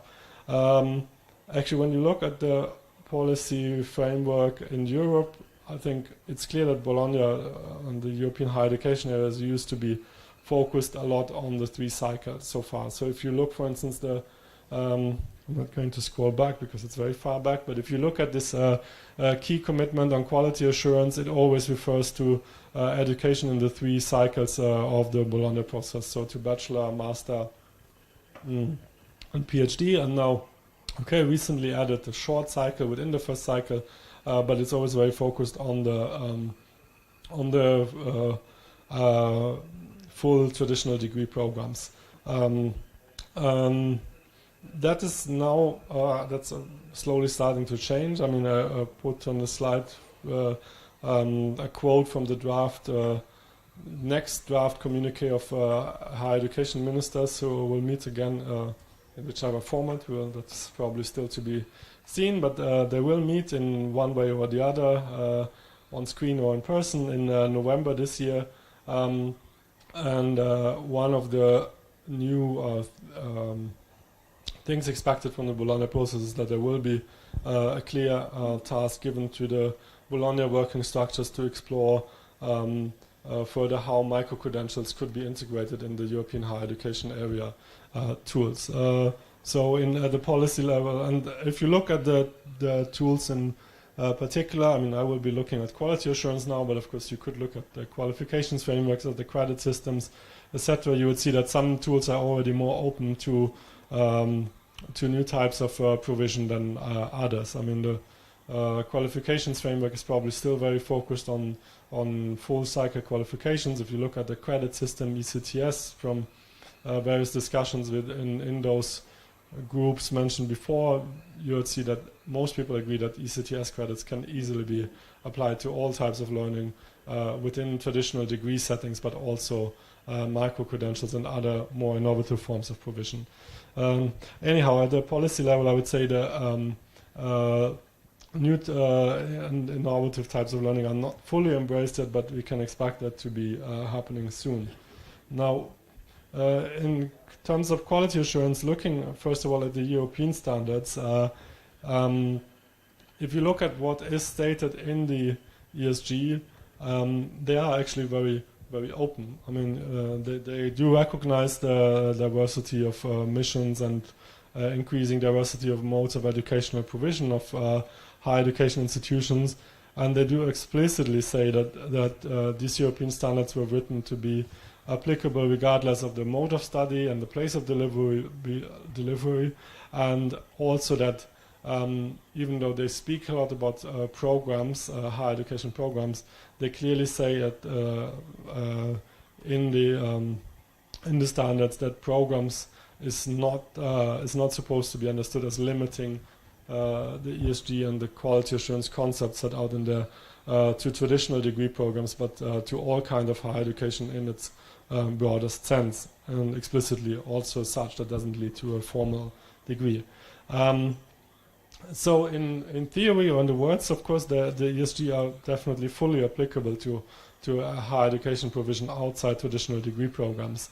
And also in practice, I mean, we do have a number of examples where quality assurance agencies or possibly universities have used an ESG-based approaches to quality assure also micro-credentials or other new types of education provision. I mean, there are a couple of agencies that offer, for instance, next to the accreditation of bachelor and master degrees, they also offer a certification of education provision that does not lead to a full degree program. But while those exist, I think we can say at the moment that the number of cases is very limited. So you have a limited number of agencies that do offer that kind of certifications. And for those that do, you also have still relatively small numbers of education provision that has been certified, for example, in such a ESG-based certification process for non-degree provision. So we're talking about dozens and not about hundreds or thousands in Europe. But nevertheless, I mean, from the perspective of the European standards, there's nothing that would stop any quality assurance agency in Europe to start offering a specific certification for micro-credentials or for other types of new types of learning and education provision in line with the agreed European standards. But of course, the question is not, well, it's not only, okay, does it, everyone is allowed to do so, but okay, what is the reality in quality assurance systems? To what extent do they or do they not cover such types of provision? And I think that there we have to look at it in, well, let's say 3 different settings. In general, the first 2 pillars, the first 2 columns on the slide, I'd like to distinguish between generally 2 different approaches you'll find in Europe. Either a system of institutional audits or accreditation, where institutions do not, so to say, self-accrediting for their study programs, and where they do not go through an external accreditation or evaluation process for every single study program or education offer they have. And then, of course, you have another group of countries where each and every study program needs to go through an external program accreditation or program evaluation separately. Well, in the first case, in the institutionally oriented system, of course, in general, if you look at the ESG and if you look at the standards that quality agencies use themselves, micro-credentials and other types of provision might actually be within the scope or might not be. So if you look at the level of standards and handbooks of quality assurance agencies, you will find some which are where they're clearly not. We will find some where the agency says, okay, when we do an audit, we look at your internal quality assurance system for your bachelor, master, and PhD degrees. You'll find some where it's explicitly included, where the quality assurance agency says, well, when we do an institutional accreditation, we look at your bachelor, master, PhD programs, and we also look at how you manage the quality of other types of provision outside these traditional degree programs. And you'll find a small group of cases where it's maybe, where it might depend from looking at the standards whether it's included or not. You might read it different ways. And I have to say that that's all that we know at this moment. I mean, we haven't had the ability to go through the institutional audit and accreditation reports from a selection of those different countries to see how many of them actually talk about micro-credentials or other types of education provision if the institution has it. So there's certainly room for some more analysis of that as well. And then, that wasn't mine. And of course, despite the fact what possibly the standards or the guidebook of a quality assurance agency says, even if it does not include micro-credentials, there is of course the possibility that some higher education institutions have micro-credentials covered in their quality assurance systems, and others might not have. In the case of anecdotally at the moment we assume that probably quite many cases the provision, other provision outside degree programs might not be fully covered, or if it might be, it might not necessarily be fully in this focus of attention of the external audit and accreditation. When you look at the program accreditation systems, of course, you could have micro-credentials that are already that are also part of an existing traditional program. Then it's probably easy; they would be covered anyway. But if you talk about offers that are not part of a traditional degree program, you would of course need to extend the type of accreditation also to this kind of offers. As I said, this is conceptually not too difficult looking at the European standards, and we do have quite a few examples that it is possible, but in principle, but we don't have a huge number of examples where it has been used. Of course, an interesting question here is whether that's due to a lack of demand by higher education institutions, or whether that's lack of supply of quality assurance agencies offering this kind of certifications, and that's maybe something for discussion. I think the third and most difficult question is how do we deal with other providers that are not established higher education or any type of established education institution yet, which could be private companies, NGOs, or whatever type of provider. I think even there it's not too difficult if you look at this, what I call the more utilitarian dimensions of the standards. It's probably not too difficult for an agency to develop a certification looking at the skills, looking at the credits, and looking at the level of some education provided by another provider. But of course there are some more tricky questions that would need to be answered. How who is eligible? I mean, which type of organization and provider could be applying for that, and also how do you deal in the case of a private provider with issues that maybe in higher education most people take for granted, such as academic freedom, freedom of instruction and research, etc. Of course, difficulty is if you look at as I said, from the European level, it's relatively open. I think it's because the ESG are principle based and they're not too prescriptive in detail, which we also see now in how they allow agencies to adopt in the context of the corona pandemic. But of course most agencies do not use the ESG directly, but they develop their own standards that are under the umbrella of the ESG.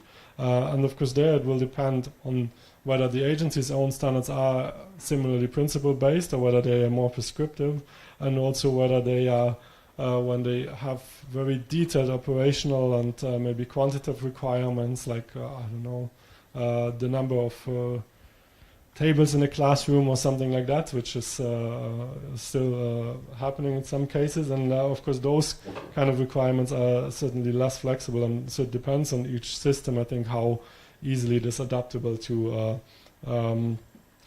new settings. Now, quick look at the European infrastructure. I think there's still a bit of work to be done to fully embrace micro-credentials and other types of new types of provision. For I think the ESG and ACA as a register are generally completely open. You could create a new agency that specializes on micro-credentials and have it registered with ACA. You could, or existing agencies could roll out their certification processes for micro-credentials, etc.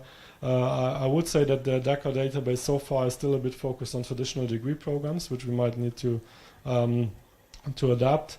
And then I think there's still some work to be done to cope with the possible increase in number and diversity of provision. So I think we will need to have some more efforts put in making quality assurance information also more machine readable and making it more easily embeddable in for instance, in digital credentials. We're working with colleagues from Europass to allow that quality assurance information can be integrated in future digitally signed credentials and so on and so forth. And I think also with an increase in number and diversity of provision, we'll also have a bigger and more diverse audience of quality assurance who will need to be, to whom we'll need to present quality assurance in a more easily understandable way.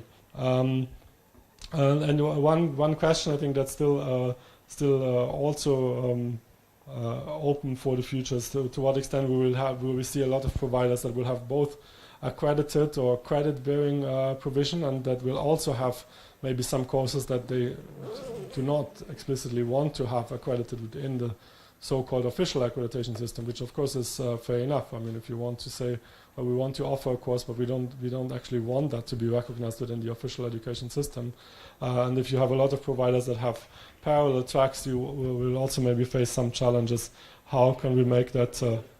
I'm wrapping up anyway. So I think in the future we will.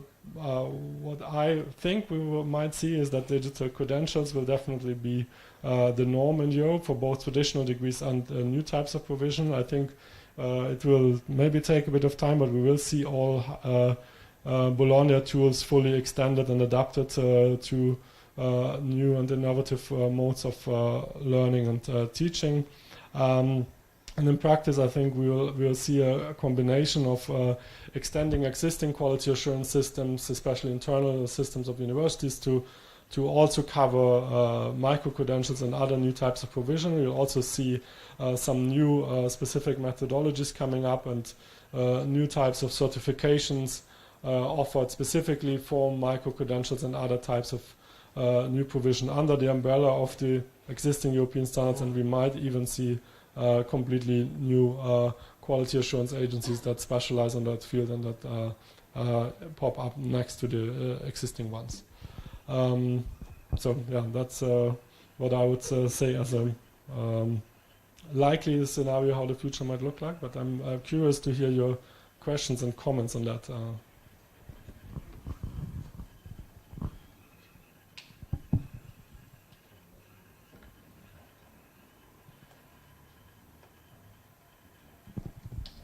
So anyone from the audience or Yes. the chat box? Yeah, we have the next speaker waiting online because it's about 2 minutes for that. So we suggest to have him to enter and then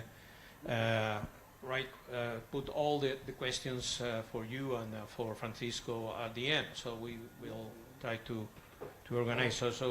So, si tenéis algunas preguntas para esta parte, que probablemente hay algunas preguntas técnicas por parte de agencias, etcétera, este tema de las microcredenciales es sumamente importante e interesante. Si os parece, para no hacer esperar a Francisco Cervantes, hacemos ahora su intervención y al final de todo, pues ponemos el este. Entonces, tenemos que conectar con el próximo. ¿Esto lo hacéis vosotros? Perfecto. Es que hay que conectar, reconectar la pantalla.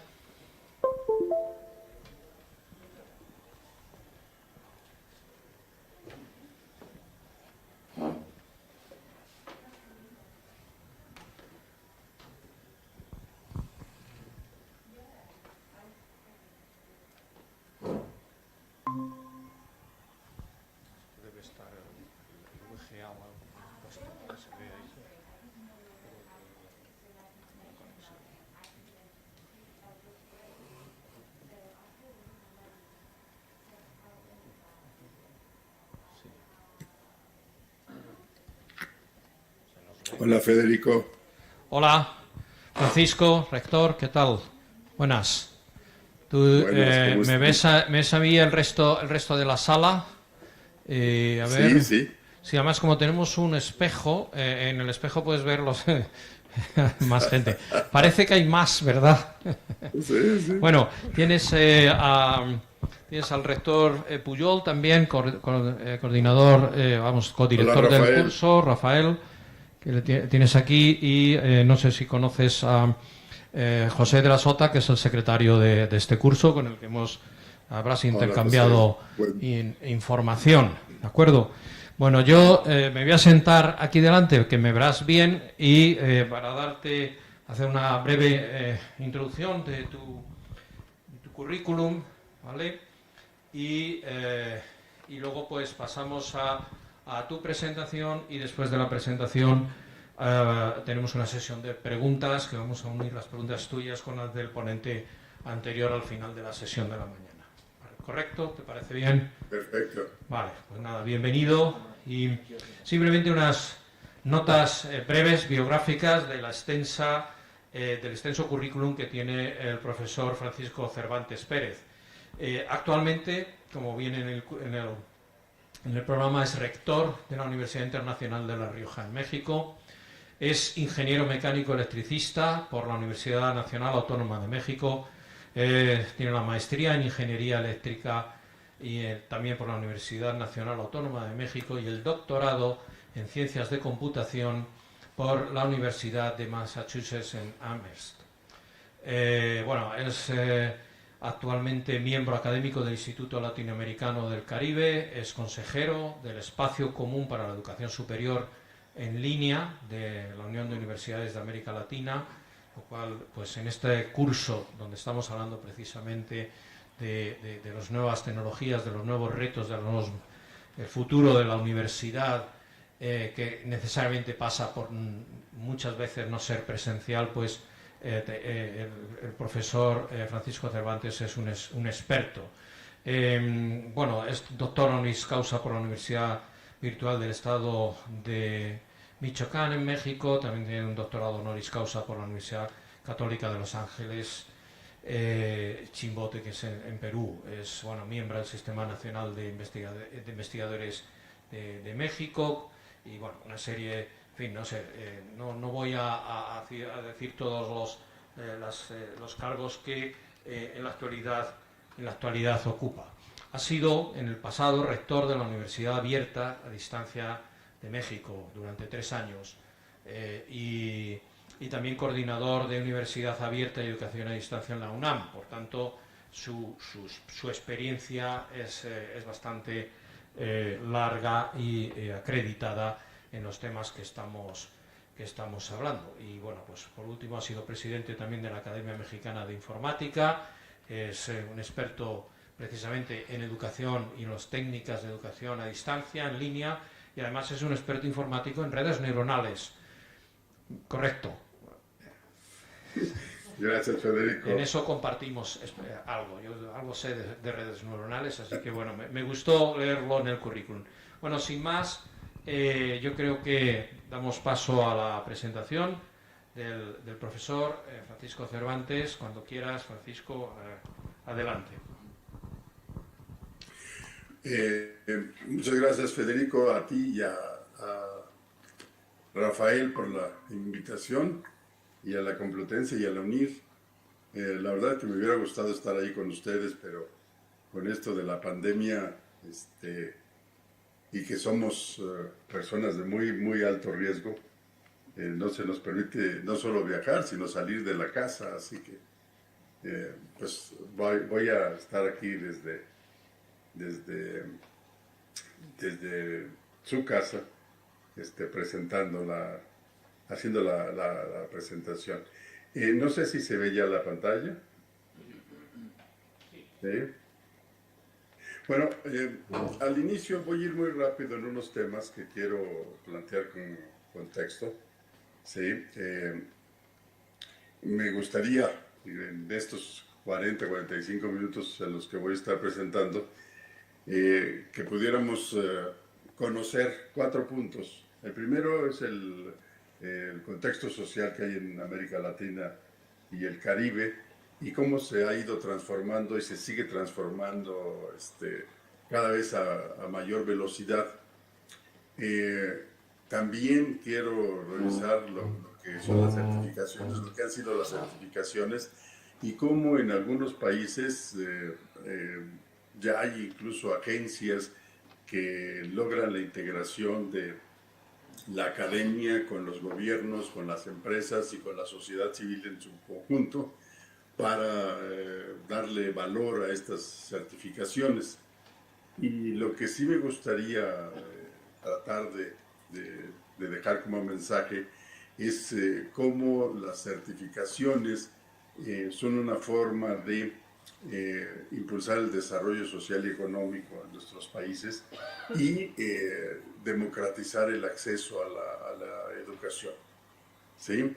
Y voy a tratar de dar algunos ejemplos de proyectos que se han estado llevando a cabo y que impactan a la región, y en algunos voy a aterrizar con proyectos que se dan en México, que es donde conozco un poco más y en donde he participado en algunos de ellos. Así que el contenido está dividido pues, prácticamente en tres partes. La primera tiene que ver con el contexto social, qué es lo que está impactando para los cambios que se están dando, cómo estos cambios tienen pues un efecto importante en los tres rubros del índice del desarrollo humano, que es la salud, la educación y el trabajo, y cómo ahí en ese contexto entran las certificaciones y de qué manera están transformándose también, porque en América Latina las certificaciones tienen un historial bastante largo. Y al final voy a tratar de concluir con algunas reflexiones sobre qué creo que debe de pasar o qué va a pasar en el futuro a corto y mediano plazo. ¿Sí? Bueno, lo primero que me gustaría mostrar es, y déjenme ir a un video que yo supongo que todos ustedes ya han visto, que es el de la cuarta generación del Foro Global. Y voy a ver.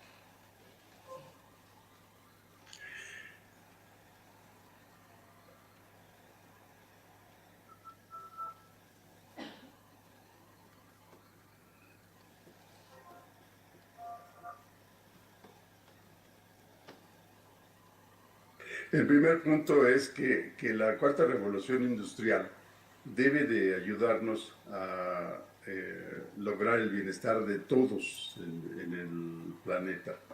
¿Sí? La segunda parte que me gustaría ver de este video es el impacto que tiene en la parte del trabajo.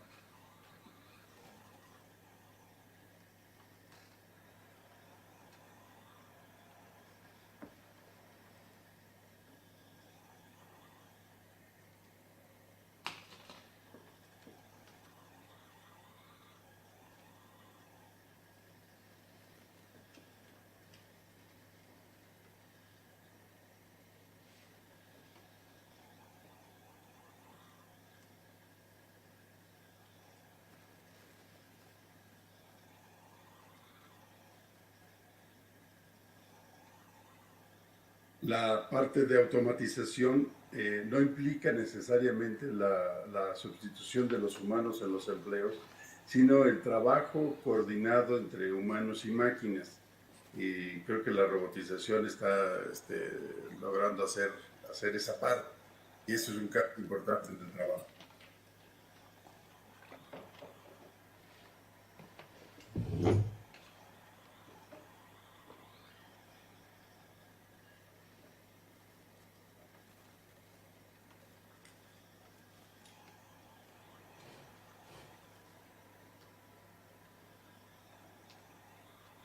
Aquí la parte importante es que tiene impacto en todos los sectores, pero además en todos los países.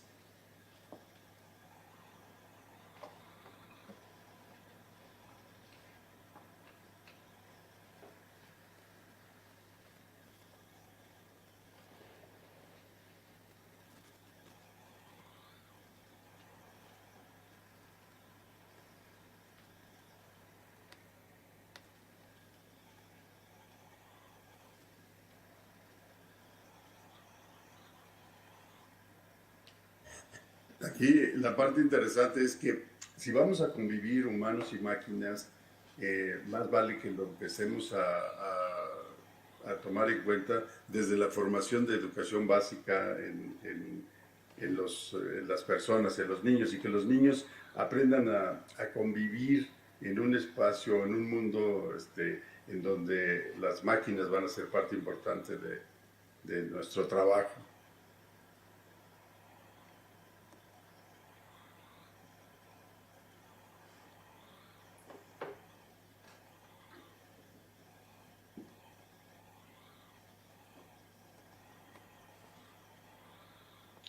Y por último, me gustaría nada más ver este pedacito.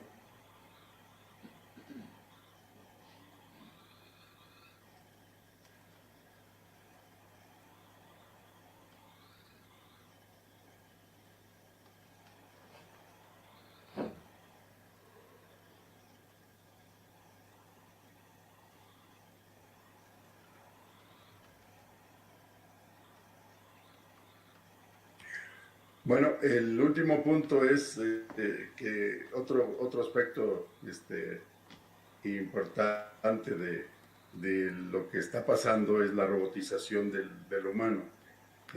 Cada vez vamos a tener más dispositivos, algunos externos como lentes o audífonos, otros internos como rodillas mecánicas, corazones artificiales, en fin, vamos a tener la posibilidad de que algunos de los órganos del cuerpo van a poder ser sustituidos por tecnología. Y esto está ocurriendo a una velocidad sin precedente, cada vez más rápido.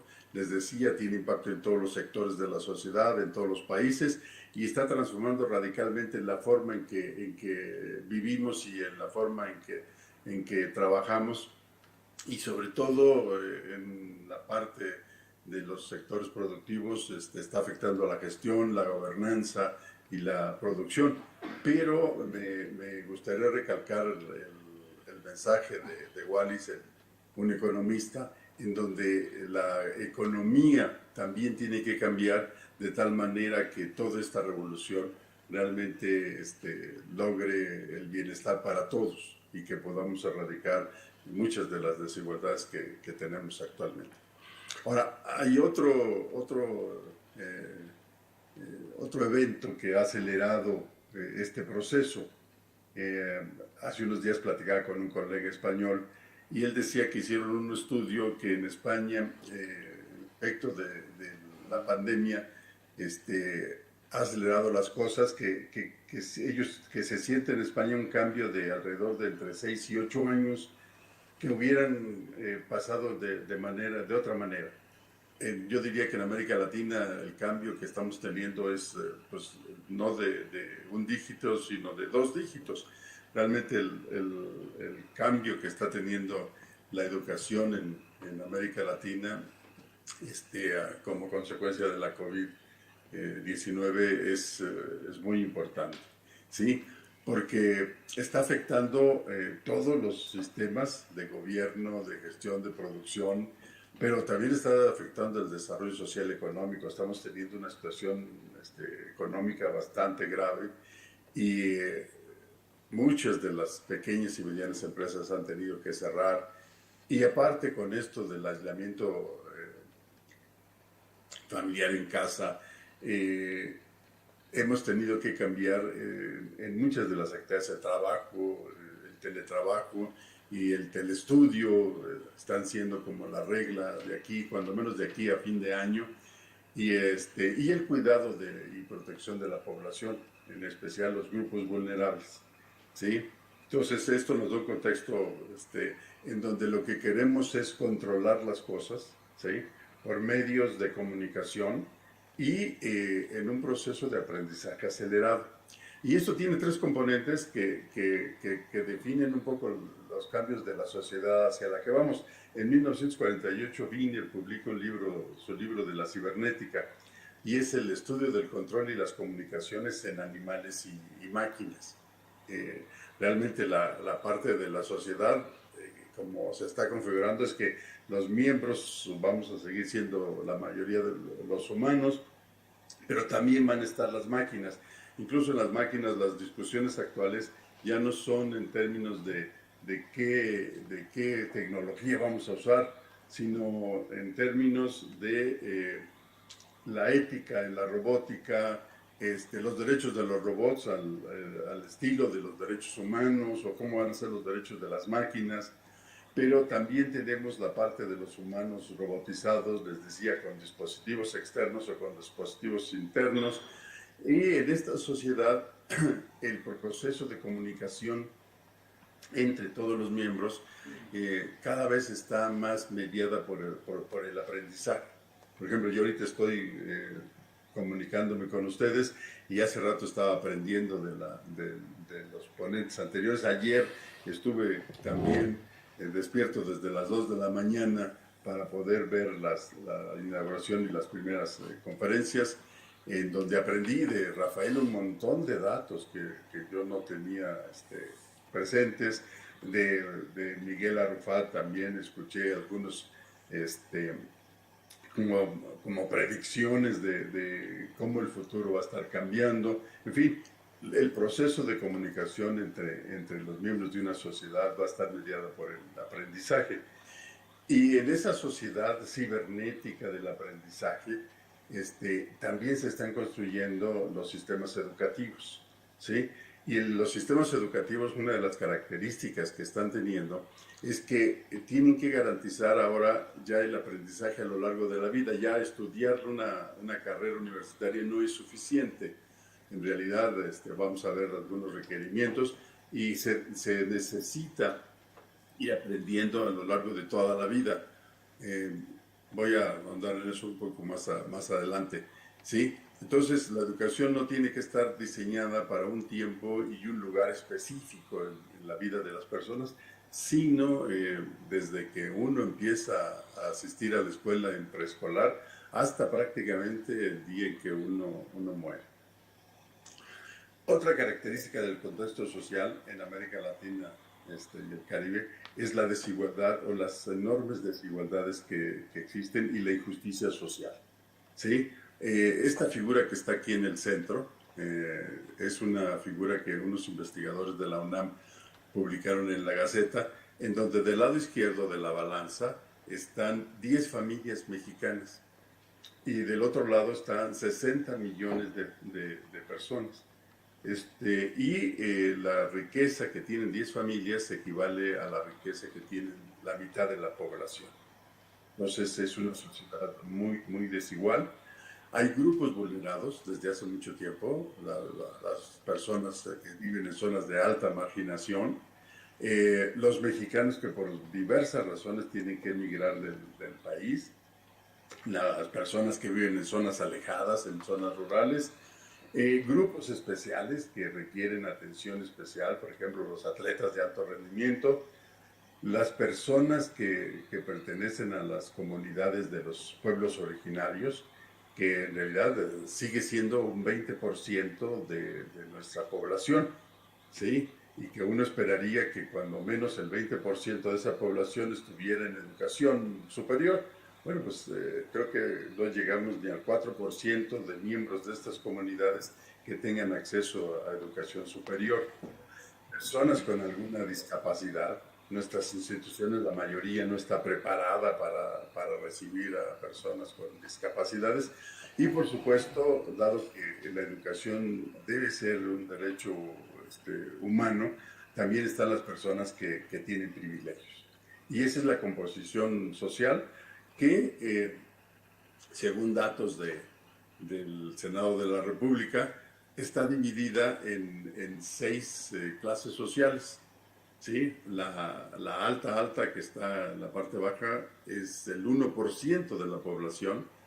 En el siglo XX hubo un desarrollo importante en la clase media que con las crisis que ha habido se ha ido como segmentando. Una que se ha acercado más a la clase alta, una que continúa siendo la representativa del concepto de clase media y otra que ha ido a la baja, ¿sí? En la parte inferior, en las clases sociales baja, alta y baja, baja, tenemos el 60% de la población, ¿sí? Y un poco ya más en números, tenemos 52.4 millones, el 42% de la población que viven en situación de pobreza y casi 10 millones que viven en pobreza extrema, que significa que al día a veces no alcanzan a obtener ingresos para poder alimentarse. Bueno, este es el contexto en el que vamos a tratar de analizar las certificaciones que papel juegan. Sí quiero resaltar esta parte porque ayer se mencionó bastante en las sesiones y esta desigualdad, pero creo que Santiago Costa hablaba de esto, pero creo que no se vieron los números de qué tan grave es esta situación. Ahora, eso tiene implicación en los 3 rubros de los indicadores del desarrollo humano, ¿sí? Por ejemplo, en todos los países, la COVID en salud ha tenido un impacto tremendo, ¿sí? Iba a meterme a un sitio que está aquí, por ejemplo, del New York Times, que tiene unos datos bastante interesantes, ¿sí? Déjenme ver si llego hasta donde está el mapa de América Latina. Aquí está. Si se fijan, del mundo, el impacto más fuerte actual es sobre América Latina, sobre todo en Sudamérica, ¿sí? En Estados Unidos, por supuesto. México ya está en el punto donde se está aplanando la curva, al igual que España, aunque en los últimos días España ha tenido un repunte importante, pero en Brasil, por ejemplo, la situación está bastante grave. Toda la parte de América del Sur, también tenemos situaciones graves en algunos países. En otros la situación es grave por la infraestructura que tienen, como es el Ecuador, pero poco a poco se va controlando la pandemia, pero el impacto en salud ha sido realmente importante, ¿sí? En la parte del trabajo, la computarización de los empleos es algo que está ocurriendo y que lo que está provocando es que tenemos que repensar la forma en que vamos a redistribuir la riqueza, como decía el video. Pero si se fijan, áreas que tengan una alta probabilidad de que se computaricen los empleos es prácticamente el 50%. Entonces hay que redefinir los perfiles profesionales de muchas personas y hay que adquirir nuevas habilidades para poder cambiar de empleo. Igual en el Foro Mundial se definieron cuatro aspectos importantes para poner atención en lo que es el desarrollo del capital humano. Lo primero es la capacidad que ya tenemos instalada. ¿Cuánto han invertido las personas y los gobiernos y la sociedad en su conjunto en la formación de los jóvenes que estamos formando y de los adultos que ya están formados? ¿Sí? Que es la inversión pasada. El desarrollo tiene que ver con lo que estamos haciendo actualmente. ¿Cuánto se está invirtiendo en las próximas generaciones? Y también en reescalar y en redefinir las habilidades laborales o las competencias laborales de la fuerza de trabajo actual. La puesta en marcha de la aplicación de todas estas habilidades en el desarrollo social y económico de los países Y sobre todo hay dos variables que son la amplitud y la profundidad de especializaciones que tenemos que ir creando en función de cómo va cambiando la sociedad para que se pongan al servicio de la fuerza laboral. Esto nos lleva también a otras premisas que me gustaría marcar, en donde lo que en el siglo pasado, a mitad del siglo pasado, todavía en los años 70, 80, era como garantía de movilidad social, que era un título universitario, en esta época es insuficiente, ¿sí? El aprendizaje, como mencioné al principio, va a tener que ser a lo largo de toda la vida. Y algo interesante es que debemos de tener habilidades que se requieren para desempeñar trabajos específicos en tiempos específicos, y eso quiere decir que tenemos que cambiar en el tiempo. Entonces, lo que tenemos que desarrollar no es solamente las habilidades, sino potencial para aprender nuevas habilidades conforme vaya cambiando la sociedad. Y eso cambia un poco el paradigma de los modelos educativos que tenemos que ir desarrollando. Les decía, el aprendizaje tiene que ser a lo largo de la vida. Aquí quiero mostrarles, este es uno de mis orgullos, mi única nieta. A los 3 meses su papá le puso una tablet en las manos y desde entonces le pica y le mueve a todos los dispositivos. Entonces, realmente el aprendizaje empieza desde muy temprano y se va hasta la muerte. Yo pensé anteriormente que era la jubilación, pero actualmente jubilados y retirados están viendo la oportunidad de estudiar y aprender cosas que siempre quisieron aprender y nunca pudieron. Entonces, la verdad, la educación o la formación de las personas va desde que nacen hasta que prácticamente se mueren.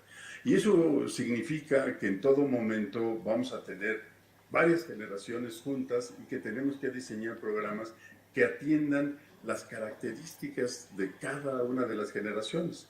¿Sí? Ahorita, por ejemplo, tenemos alumnos desde la generación tradicional que debe de andar por los 80 años, los baby boomers, que somos nosotros, que andamos entre los 60 y los 70, la X, los millennials, la Z. O sea, todos están demandando educación superior ya en estos días y nuestros esfuerzos o nuestro trabajo tiene que contemplar esa diversidad de perfiles de estudiantes. En América Latina y en Europa heredamos mucho de los modelos educativos europeos. Tenemos una educación básica que era la obligatoria hace muchos años. A partir de 2010 también la educación media superior es obligatoria y poco a poco con las decisiones de los gobiernos y las políticas públicas, la licenciatura está tratando de convertirse en parte de la educación obligatoria, de la educación básica que va a requerir toda persona. Y después de eso, si se fijan, empezamos a los 3 años y terminamos más o menos a los 23 de la formación de la licenciatura, y de los 23 hasta la muerte, lo que tenemos prácticamente es la educación continua, ¿sí?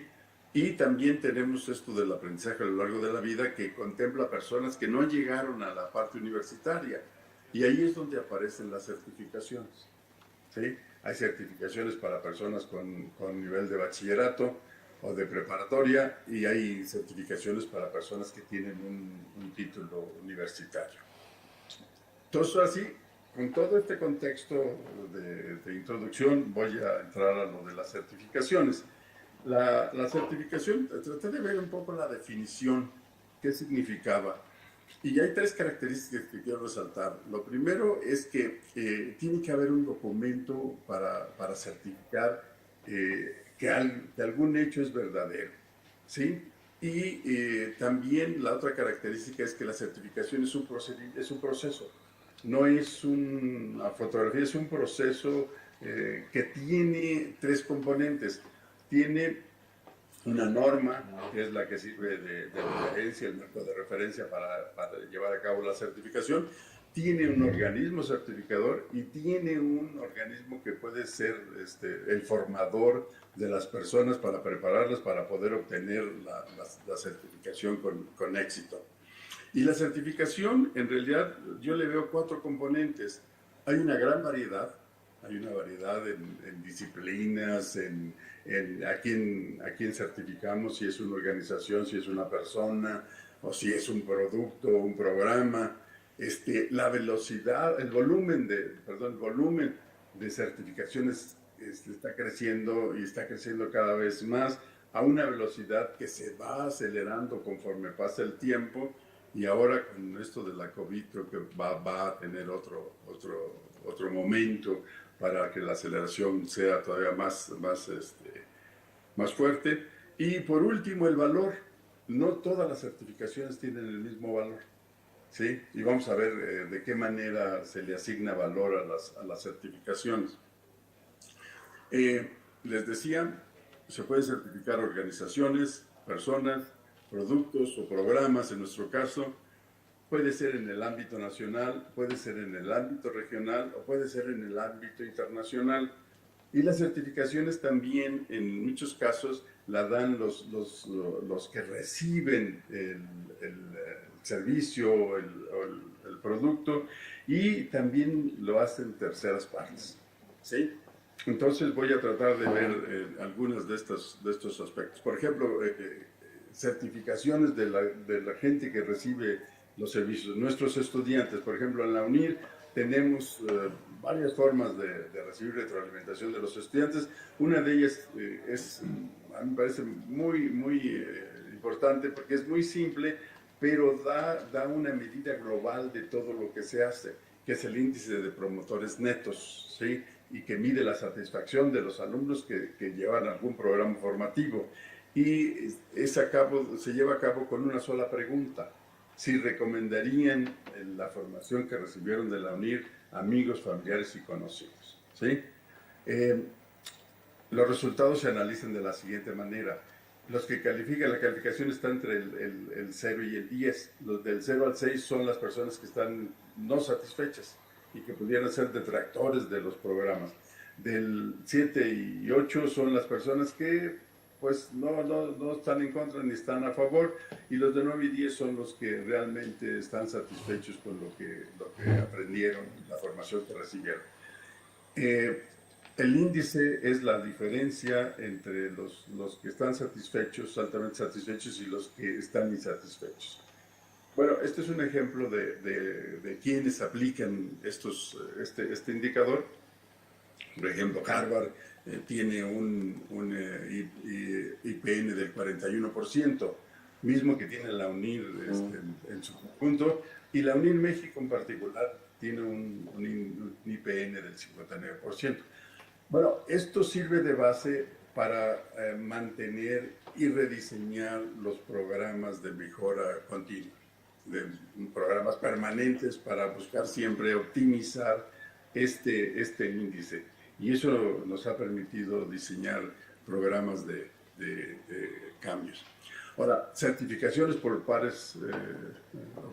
terceras partes. Puede ser desde los ministerios de educación, de las asociaciones de universidades, de los institutos de evaluación educativa, o pueden ser algunos indicadores externos como las clasificaciones, los rankings de las universidades. Por ejemplo, aquí les voy a mostrar dos y quisiera hacer algunas anotaciones, porque este es el QS, y para algunas universidades de América Latina y el Caribe parece que todavía le ponen mucha importancia a estos rankings. Aquí están las 10 mejores universidades clasificadas en este ranking. El Times Higher Education también tiene importancia, pero si vemos las metodologías, le asignan ponderaciones a algunas actividades, y las ponderaciones son diferentes. Entonces resulta que con diferentes ponderaciones y diferentes rubros, en el lado izquierdo ustedes ven que la Universidad de Buenos Aires y la Universidad Nacional Autónoma de México son las mejores en América Latina, pero las dos no aparecen en el ranking del Times Higher Education, ¿sí? En el lado derecho, por ejemplo, hay 6 7 universidades brasileñas. Y sin embargo, en el otro aparecen solamente 2. Entonces resulta que uno puede jugar con los rubros y porcentajes, las ponderaciones, como para poder ir cambiando las clasificaciones de las universidades. Ayer Miguel Arrufat hacía hincapié en que hay otros indicadores como el IPN que quizás son más importantes para las instituciones que estos clasificadores, pero sin embargo todos estos indicadores, estas certificaciones están en el escenario y hay que tomarlas en cuenta. En los ministerios de educación de los países se definen diferentes tipos de certificaciones o de acreditaciones. Por ejemplo, en México está el Consejo Nacional de Ciencia y Tecnología, que certifica la calidad de los programas de posgrado. Tiene incluso un padrón nacional de posgrados de calidad. Y esta evaluación, el objetivo que tiene es servir de ayuda a los estudiantes para que puedan seleccionar el mejor programa del tema que están buscando y cuidar la calidad del posgrado en el país. Tiene un modelo que contempla diferentes rubros, ¿sí? La pertinencia y la calidad de la investigación en la docencia. Tiene un proceso que está montado sobre un marco de referencia, una norma desarrollada por un grupo de académicos de gran nivel del país. Se ven todos los procesos, se miden los procesos que facilitan la formación de la gente, se ve la productividad académica y sobre todo la cooperación que hay entre los programas, las universidades y dentro del país y fuera del país, y sobre todo cuál es el plan de mejora continua que tienen los programas. Hay toda una secuencia de actividades que hay que desarrollar y hay un diferente valor que se le asigna a los programas. Hay programas con calidad internacional y programas de alto nivel nacional y programas de reciente creación. En fin, hay dentro de la evaluación o de la certificación, hay valor diferenciado en las evaluaciones. Ahora, estos programas cuando los hacen los gobiernos tienen cierto tipo de beneficios, ¿sí? Primero es el reconocimiento de calidad que le da garantía a los estudiantes potenciales de los programas a los que se inscriben. Hay becas de estudiantes completo para las universidades presenciales. Hay becas mixtas para estudiantes en programas en modalidades no presenciales. Y hay becas postdoctorales, por ejemplo, para todos los egresados de los programas de doctorado, no importa la modalidad en la que se gradúe. Entonces, sí hay cierto beneficio, cierto reconocimiento por parte de los gobiernos a la calidad de los programas, ¿sí? Entonces ya vimos certificación de organizaciones, certificación de productos o programas. Ahora vamos a pasar a la certificación de las personas. Y ahí retomo algunos de los aspectos del foro mundial, en donde la amplitud y profundidad es importante y la parte de reescalamiento o redefinición de las habilidades y competencias de las personas también es importante. Por ejemplo, Claudio Fernández señala aspectos importantes. Las empresas ya no están buscando que las personas tengan solo las habilidades que se requieren para desarrollar su trabajo, sino que también es muy importante que tengan el potencial de aprender nuevas habilidades, porque en el camino saben que van a tener que redefinir su perfil profesional. Y hay otros indicadores que no tienen que ver tanto con el conocimiento o las competencias disciplinarias de lo que saben hacer, que son como las habilidades blandas de las que se habla, la curiosidad, el tratar de buscar nuevas cosas siempre, la habilidad para recopilar y darle sentido a nueva información, el compromiso que puedan tener y la capacidad de fracasar y volver a intentar hasta que puedan lograr con éxito los proyectos que se les asignan. Entonces hay ciertas características que van montadas sobre la parte educativa y que en las certificaciones, dado que es lo que se hace después de que obtengan muchos de ellos un certificado, un título universitario, se vuelve muy importante. Y sobre todo, una palabra clave que se utiliza mucho es la motivación adecuada para ser cada vez mejores personas. Tienen que entender que no importa qué tan buenos seamos, siempre podemos ser mejores. Y ese es un poco el punto importante. Ahora, en América Latina tenemos varios esfuerzos que se han hecho a lo largo del tiempo. Este es uno de ellos, es una red de certificaciones de competencias laborales. Hay muchos países y dentro de cada país hay diferentes tipos de agencias, ¿sí? Si se fijan, realmente hay una variedad enorme de certificaciones, algunas son académicas, otras son laborales. Por ejemplo, en Argentina hay una certificación en la industria de la construcción, ¿sí? Bueno, me voy a ir a la presentación, que es...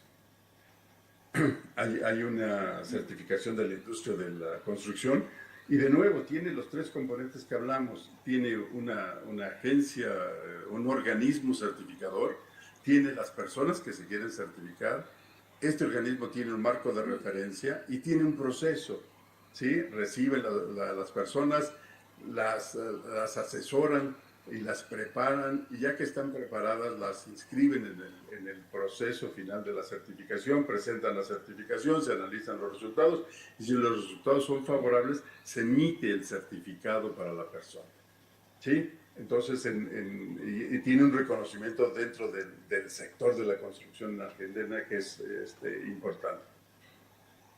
En México, y ahí me voy a detener un poco más, está un esfuerzo que surge desde el lado del gobierno para lograr la participación de la sociedad civil en su conjunto y tiene como punto de partida el tratar de mejorar el desarrollo social y económico en el país a partir del capital humano.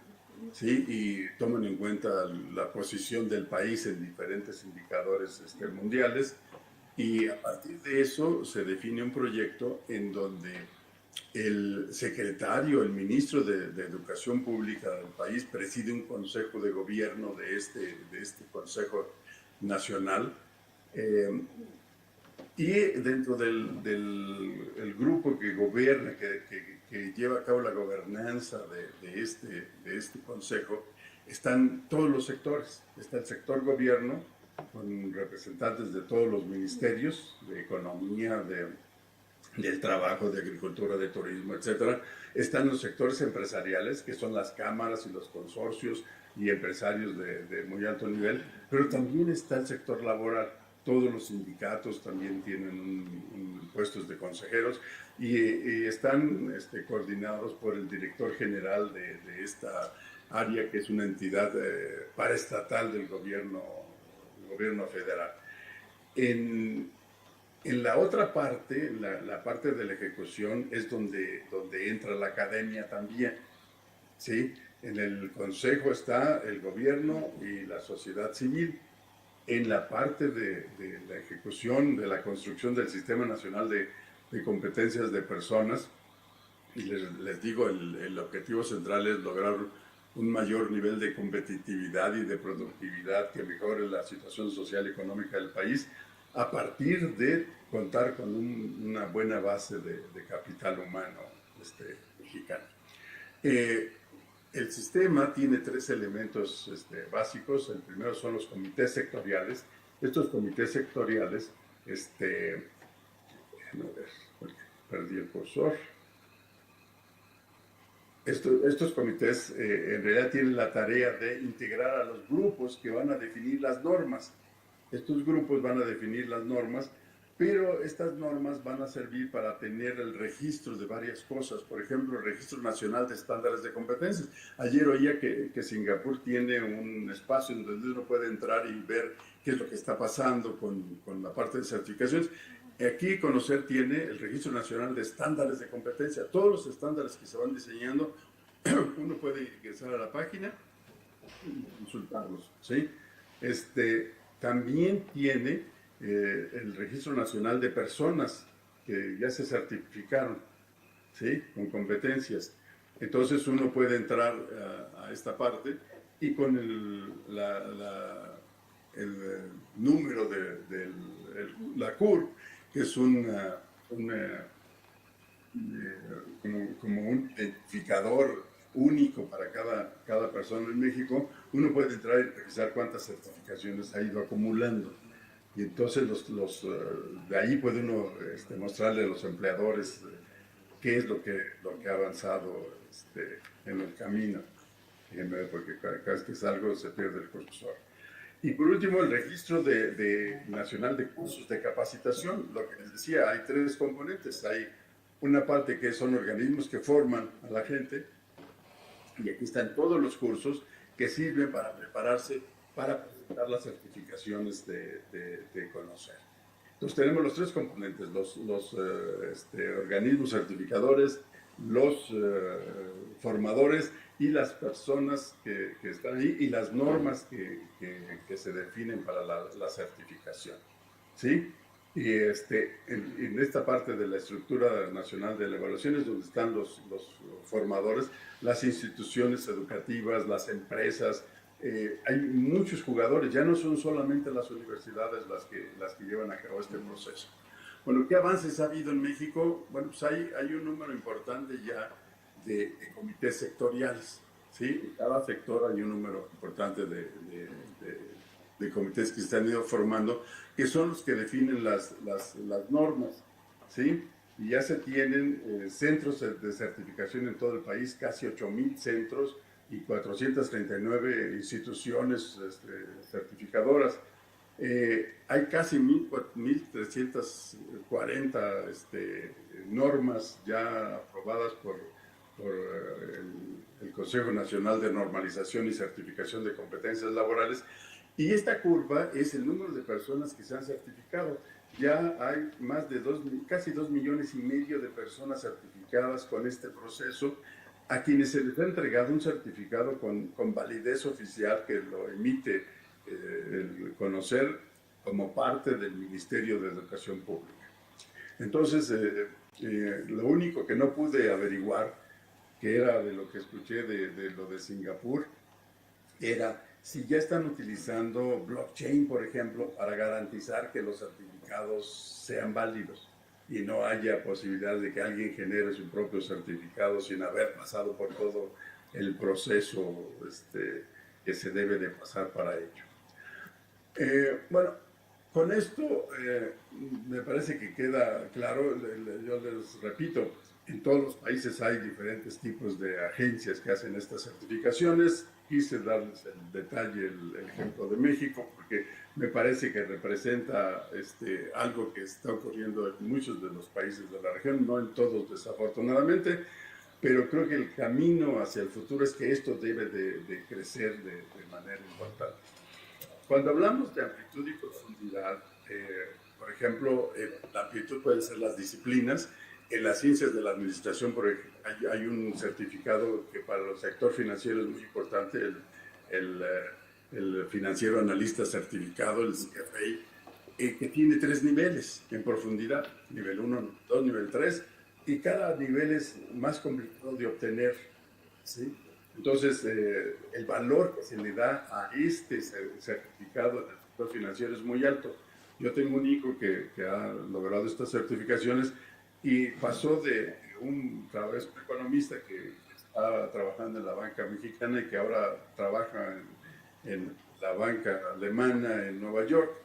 Ese es el nivel de importancia, de valor que le dan a este certificado. Hay sectores en nuestros países que desde siempre han utilizado las certificaciones para ir distinguiendo que la gente no se vuelva obsoleta en su trabajo.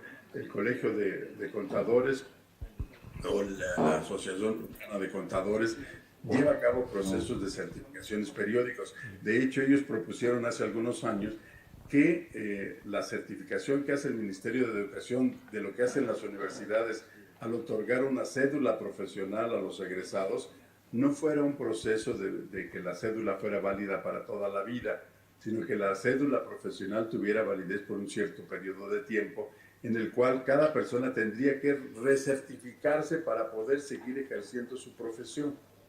¿Sí? Disculpa, Francisco, tienes como 5 minutos más para ir terminando, para dar tiempo también a la parte de preguntas. Perfecto, ya voy casi terminando. Perfecto. En el área de salud es otro sector donde hay estas certificaciones. En el área de tecnologías, las empresas son las que hacen los procesos de certificación y de nuevo son diferentes software, hardware y niveles de profundidad. Los bootcamps que se mencionaron ayer, algo que quiero mostrar es lo que hace el TEC de Monterrey. Los bootcamps se están utilizando para preparar a la gente no solo para desempeñarse laboralmente en el país, sino de manera global. Incluso muchos de los requerimientos son que, por ejemplo, en de programaciones que sean totalmente bilingües. Hay otros modelos, como la Escuela 42, en donde genera la necesidad de nuevos modelos educativos. Educación en donde no hay participación directa de profesores.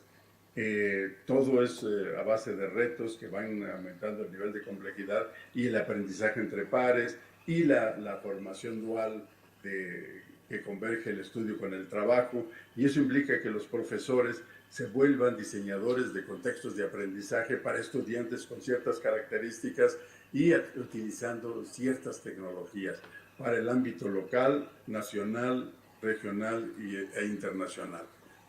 En procesos que impliquen un ciclo infinito entre el aprendizaje y la evaluación de lo que se aprendió.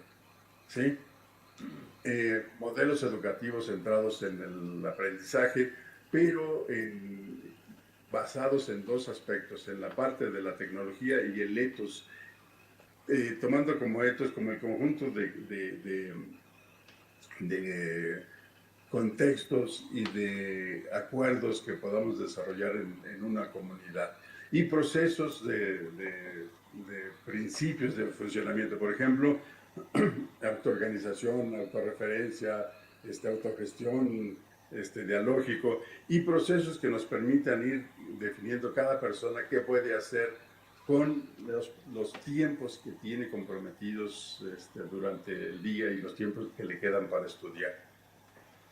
Los MOOC son otro aspecto importante, hay muchos jugadores.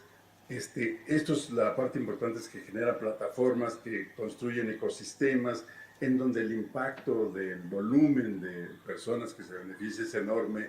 Una sola plataforma tiene más de 63 millones. La variedad es importante, son más de 4.000 cursos con más de 170 universidades e industrias que hacen la formación, y la participación activa de los gobiernos y de las empresas. Modelos educativos como el de los MOOC, que contempla 3 elementos básicos: el trabajo en redes de aprendizaje, redes de tecnología, redes de conocimiento, los contenidos abiertos, tanto en la parte de video, de educación a distancia, de repositorios, y el aprendizaje entre pares. O sea, hay una parte interesante que eso provoca la variedad en las instituciones que participan. América Latina, Iberoamérica, más bien Iberoamérica tiene una participación importante, y los productos que se generan hay en amplitud, hay muchos cursos que se comprimen en cierto tipo de especializaciones que terminan en maestrías formales, y que el valor que se le asigna a esta variedad de productos es diferenciado. El nivel de profundidad también va variando y la velocidad a la que esto se está dando es impresionante. El reto para las universidades son los profesores. Ayer se planteaba, también en los profesores se han diseñado proyectos en donde la amplitud es las disciplinas, las competencias docentes que deben de tener, y la profundidad son los niveles de dominio que tengan de esas competencias. contenido abierto que esté disponible para que los profesores se actualicen directamente, y además de que tengan esa posibilidad de formarse, que haya organismos que puedan certificar esas competencias docentes. ¿Sí? El Instituto Latinoamericano de la Comunicación Educativa en América Latina tiene procesos de certificación de competencias docentes.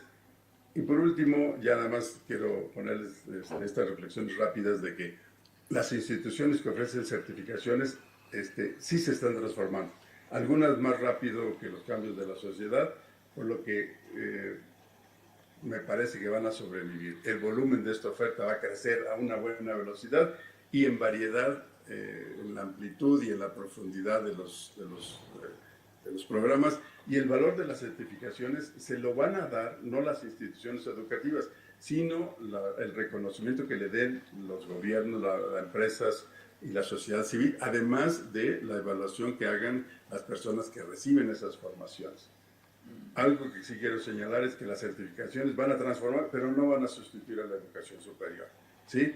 El uso apropiado de las tecnologías nos debe ayudar a mejorar la inclusión en la educación, no solo de los estudiantes en edad de estudios de este tipo, sino a todas las personas que tengan que redefinir sus perfiles y habilidades a lo largo de la vida. Y creo que esto es una buena oportunidad para que las universidades utilicen sus actividades sustantivas como plataforma para que podamos ir transformando la sociedad y logremos el bienestar de todos. Gracias.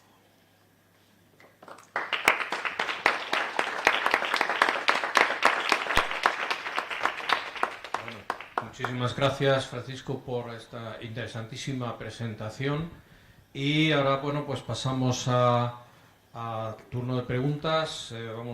Tenemos como 10 minutos largos, 15 minutos para preguntas que pueden hacerse para Francisco, también para Colin, que ha sido el anterior. Así que está abierto el turno. ¿Cuestiones?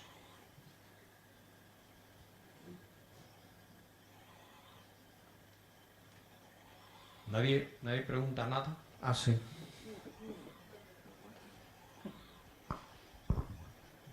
Hola, buenas tardes, Francisco. No sé si me Hola. escucha. Hola, buenas tardes.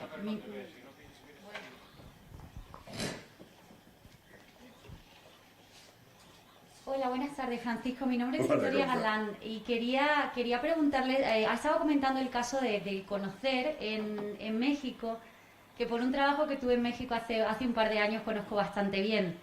El Conocer tiene universidades que certifican competencias, que son agencias certificadoras, y al mismo tiempo casi la mitad, estoy hablando de hace año y medio, quizá los datos han cambiado, de las personas que buscaban reconocer competencias eran estudiantes o egresados de educación superior.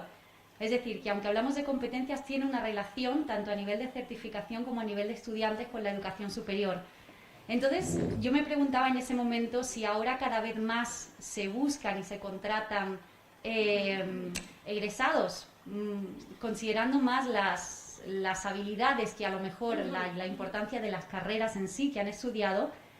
¿Qué rol podrían tener el Conocer y la certificación de competencias para las universidades de México? Mira, en realidad sí es cierto que se enfoca mucho en la educación superior, y las personas que buscan estas certificaciones son personas que quieren mejorar su trabajo, la mayoría. No es que sean personas que van a buscar trabajo.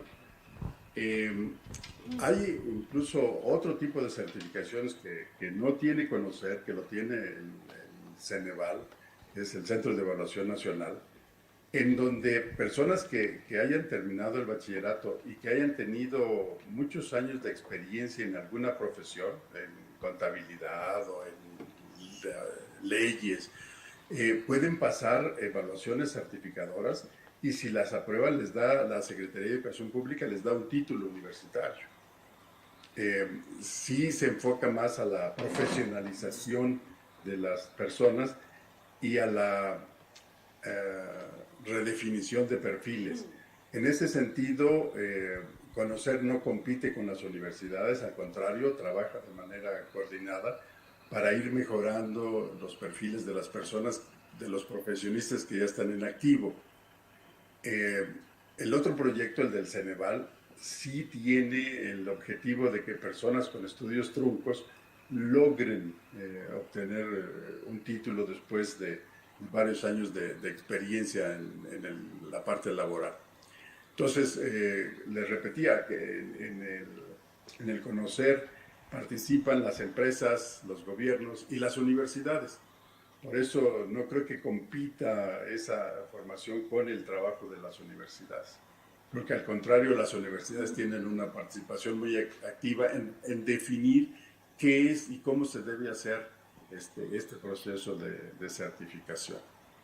¿Sí? Ahora, otro aspecto que puede ayudar es la baja cobertura que tenemos. Tenemos una cobertura del 40%. Hay 6 personas de cada 10 que no logran ingresar a educación superior a las universidades. Y entonces este proceso podría ayudar a que esas personas que por alguna razón no lograron entrar pudieran obtener algún tipo de certificación que les permita obtener trabajos mejores calificados. Entonces creo que es complementario más que de competencia.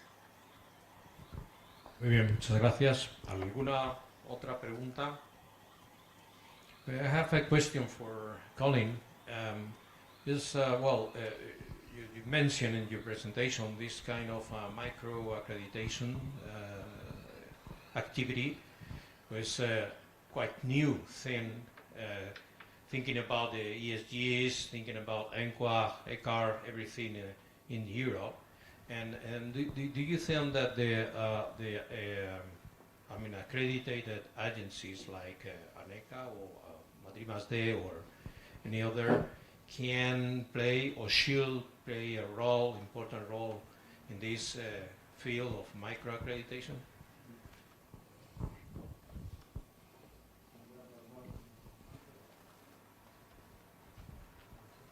Let me go.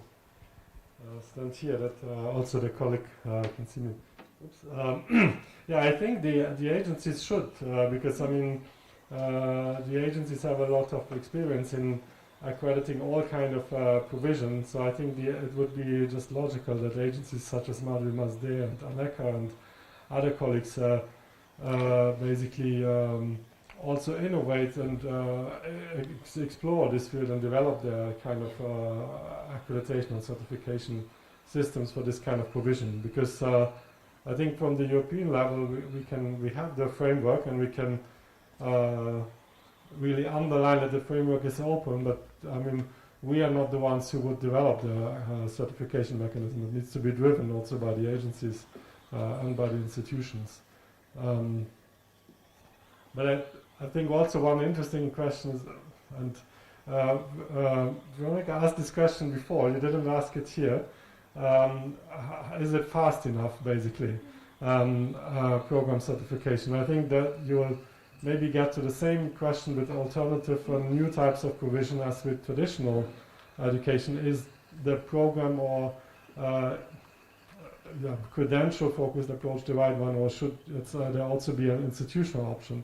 If you have a provider that already has 10 different micro-credentials, maybe they should also be able to opt for an institutional certification that would allow them to launch a new micro-credential much faster, not having to go through through a separate program review for each credential, but that maybe could have their own quality system certified. So I think also that can be on both levels. It seems, taking into account the contributions of the last two speakers, that the idea of institutional accreditation, that is the future, and in some sense for substitution of this degree by degree or studies by studies accreditation that we have now, have actually changed in a new concept. So instead of accredited the studies, who should be still going on, or accredited the institutions, we have this thing of accredited the competences, the skills of the students. So this is something more individual based.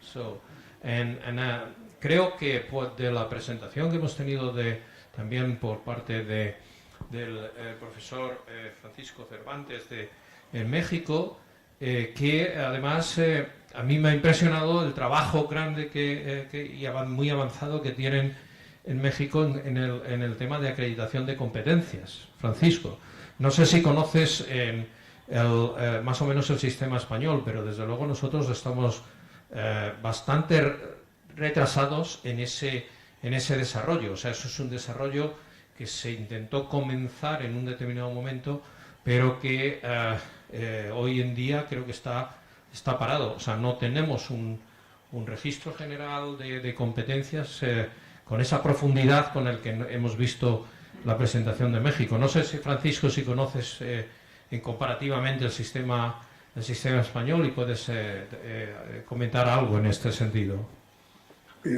No lo conozco, pero sí te puedo decir que he colaborado con varios colegas de Barcelona y de Madrid, y las universidades sí tienen en algunas áreas programas de certificación.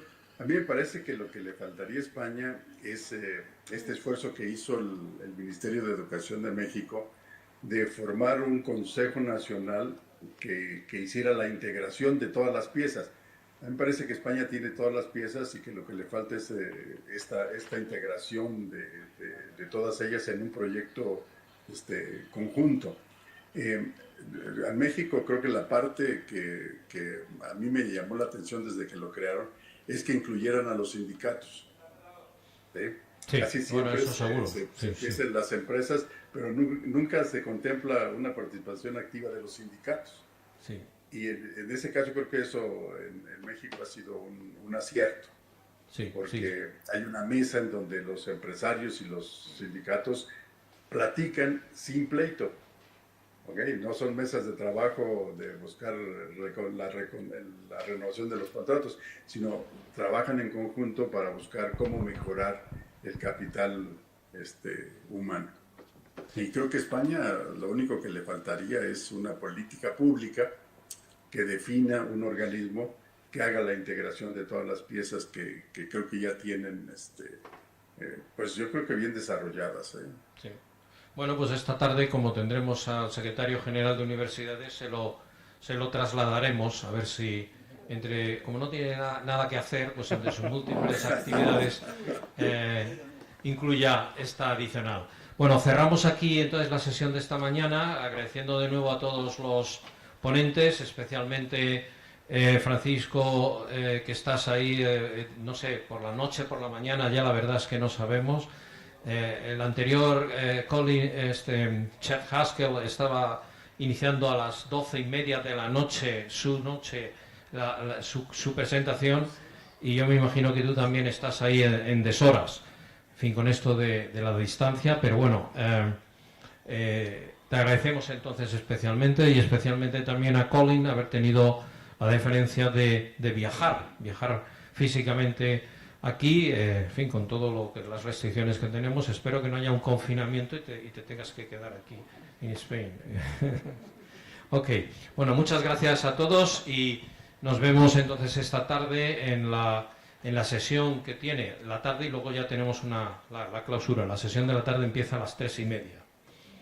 Nos vemos. Hasta luego.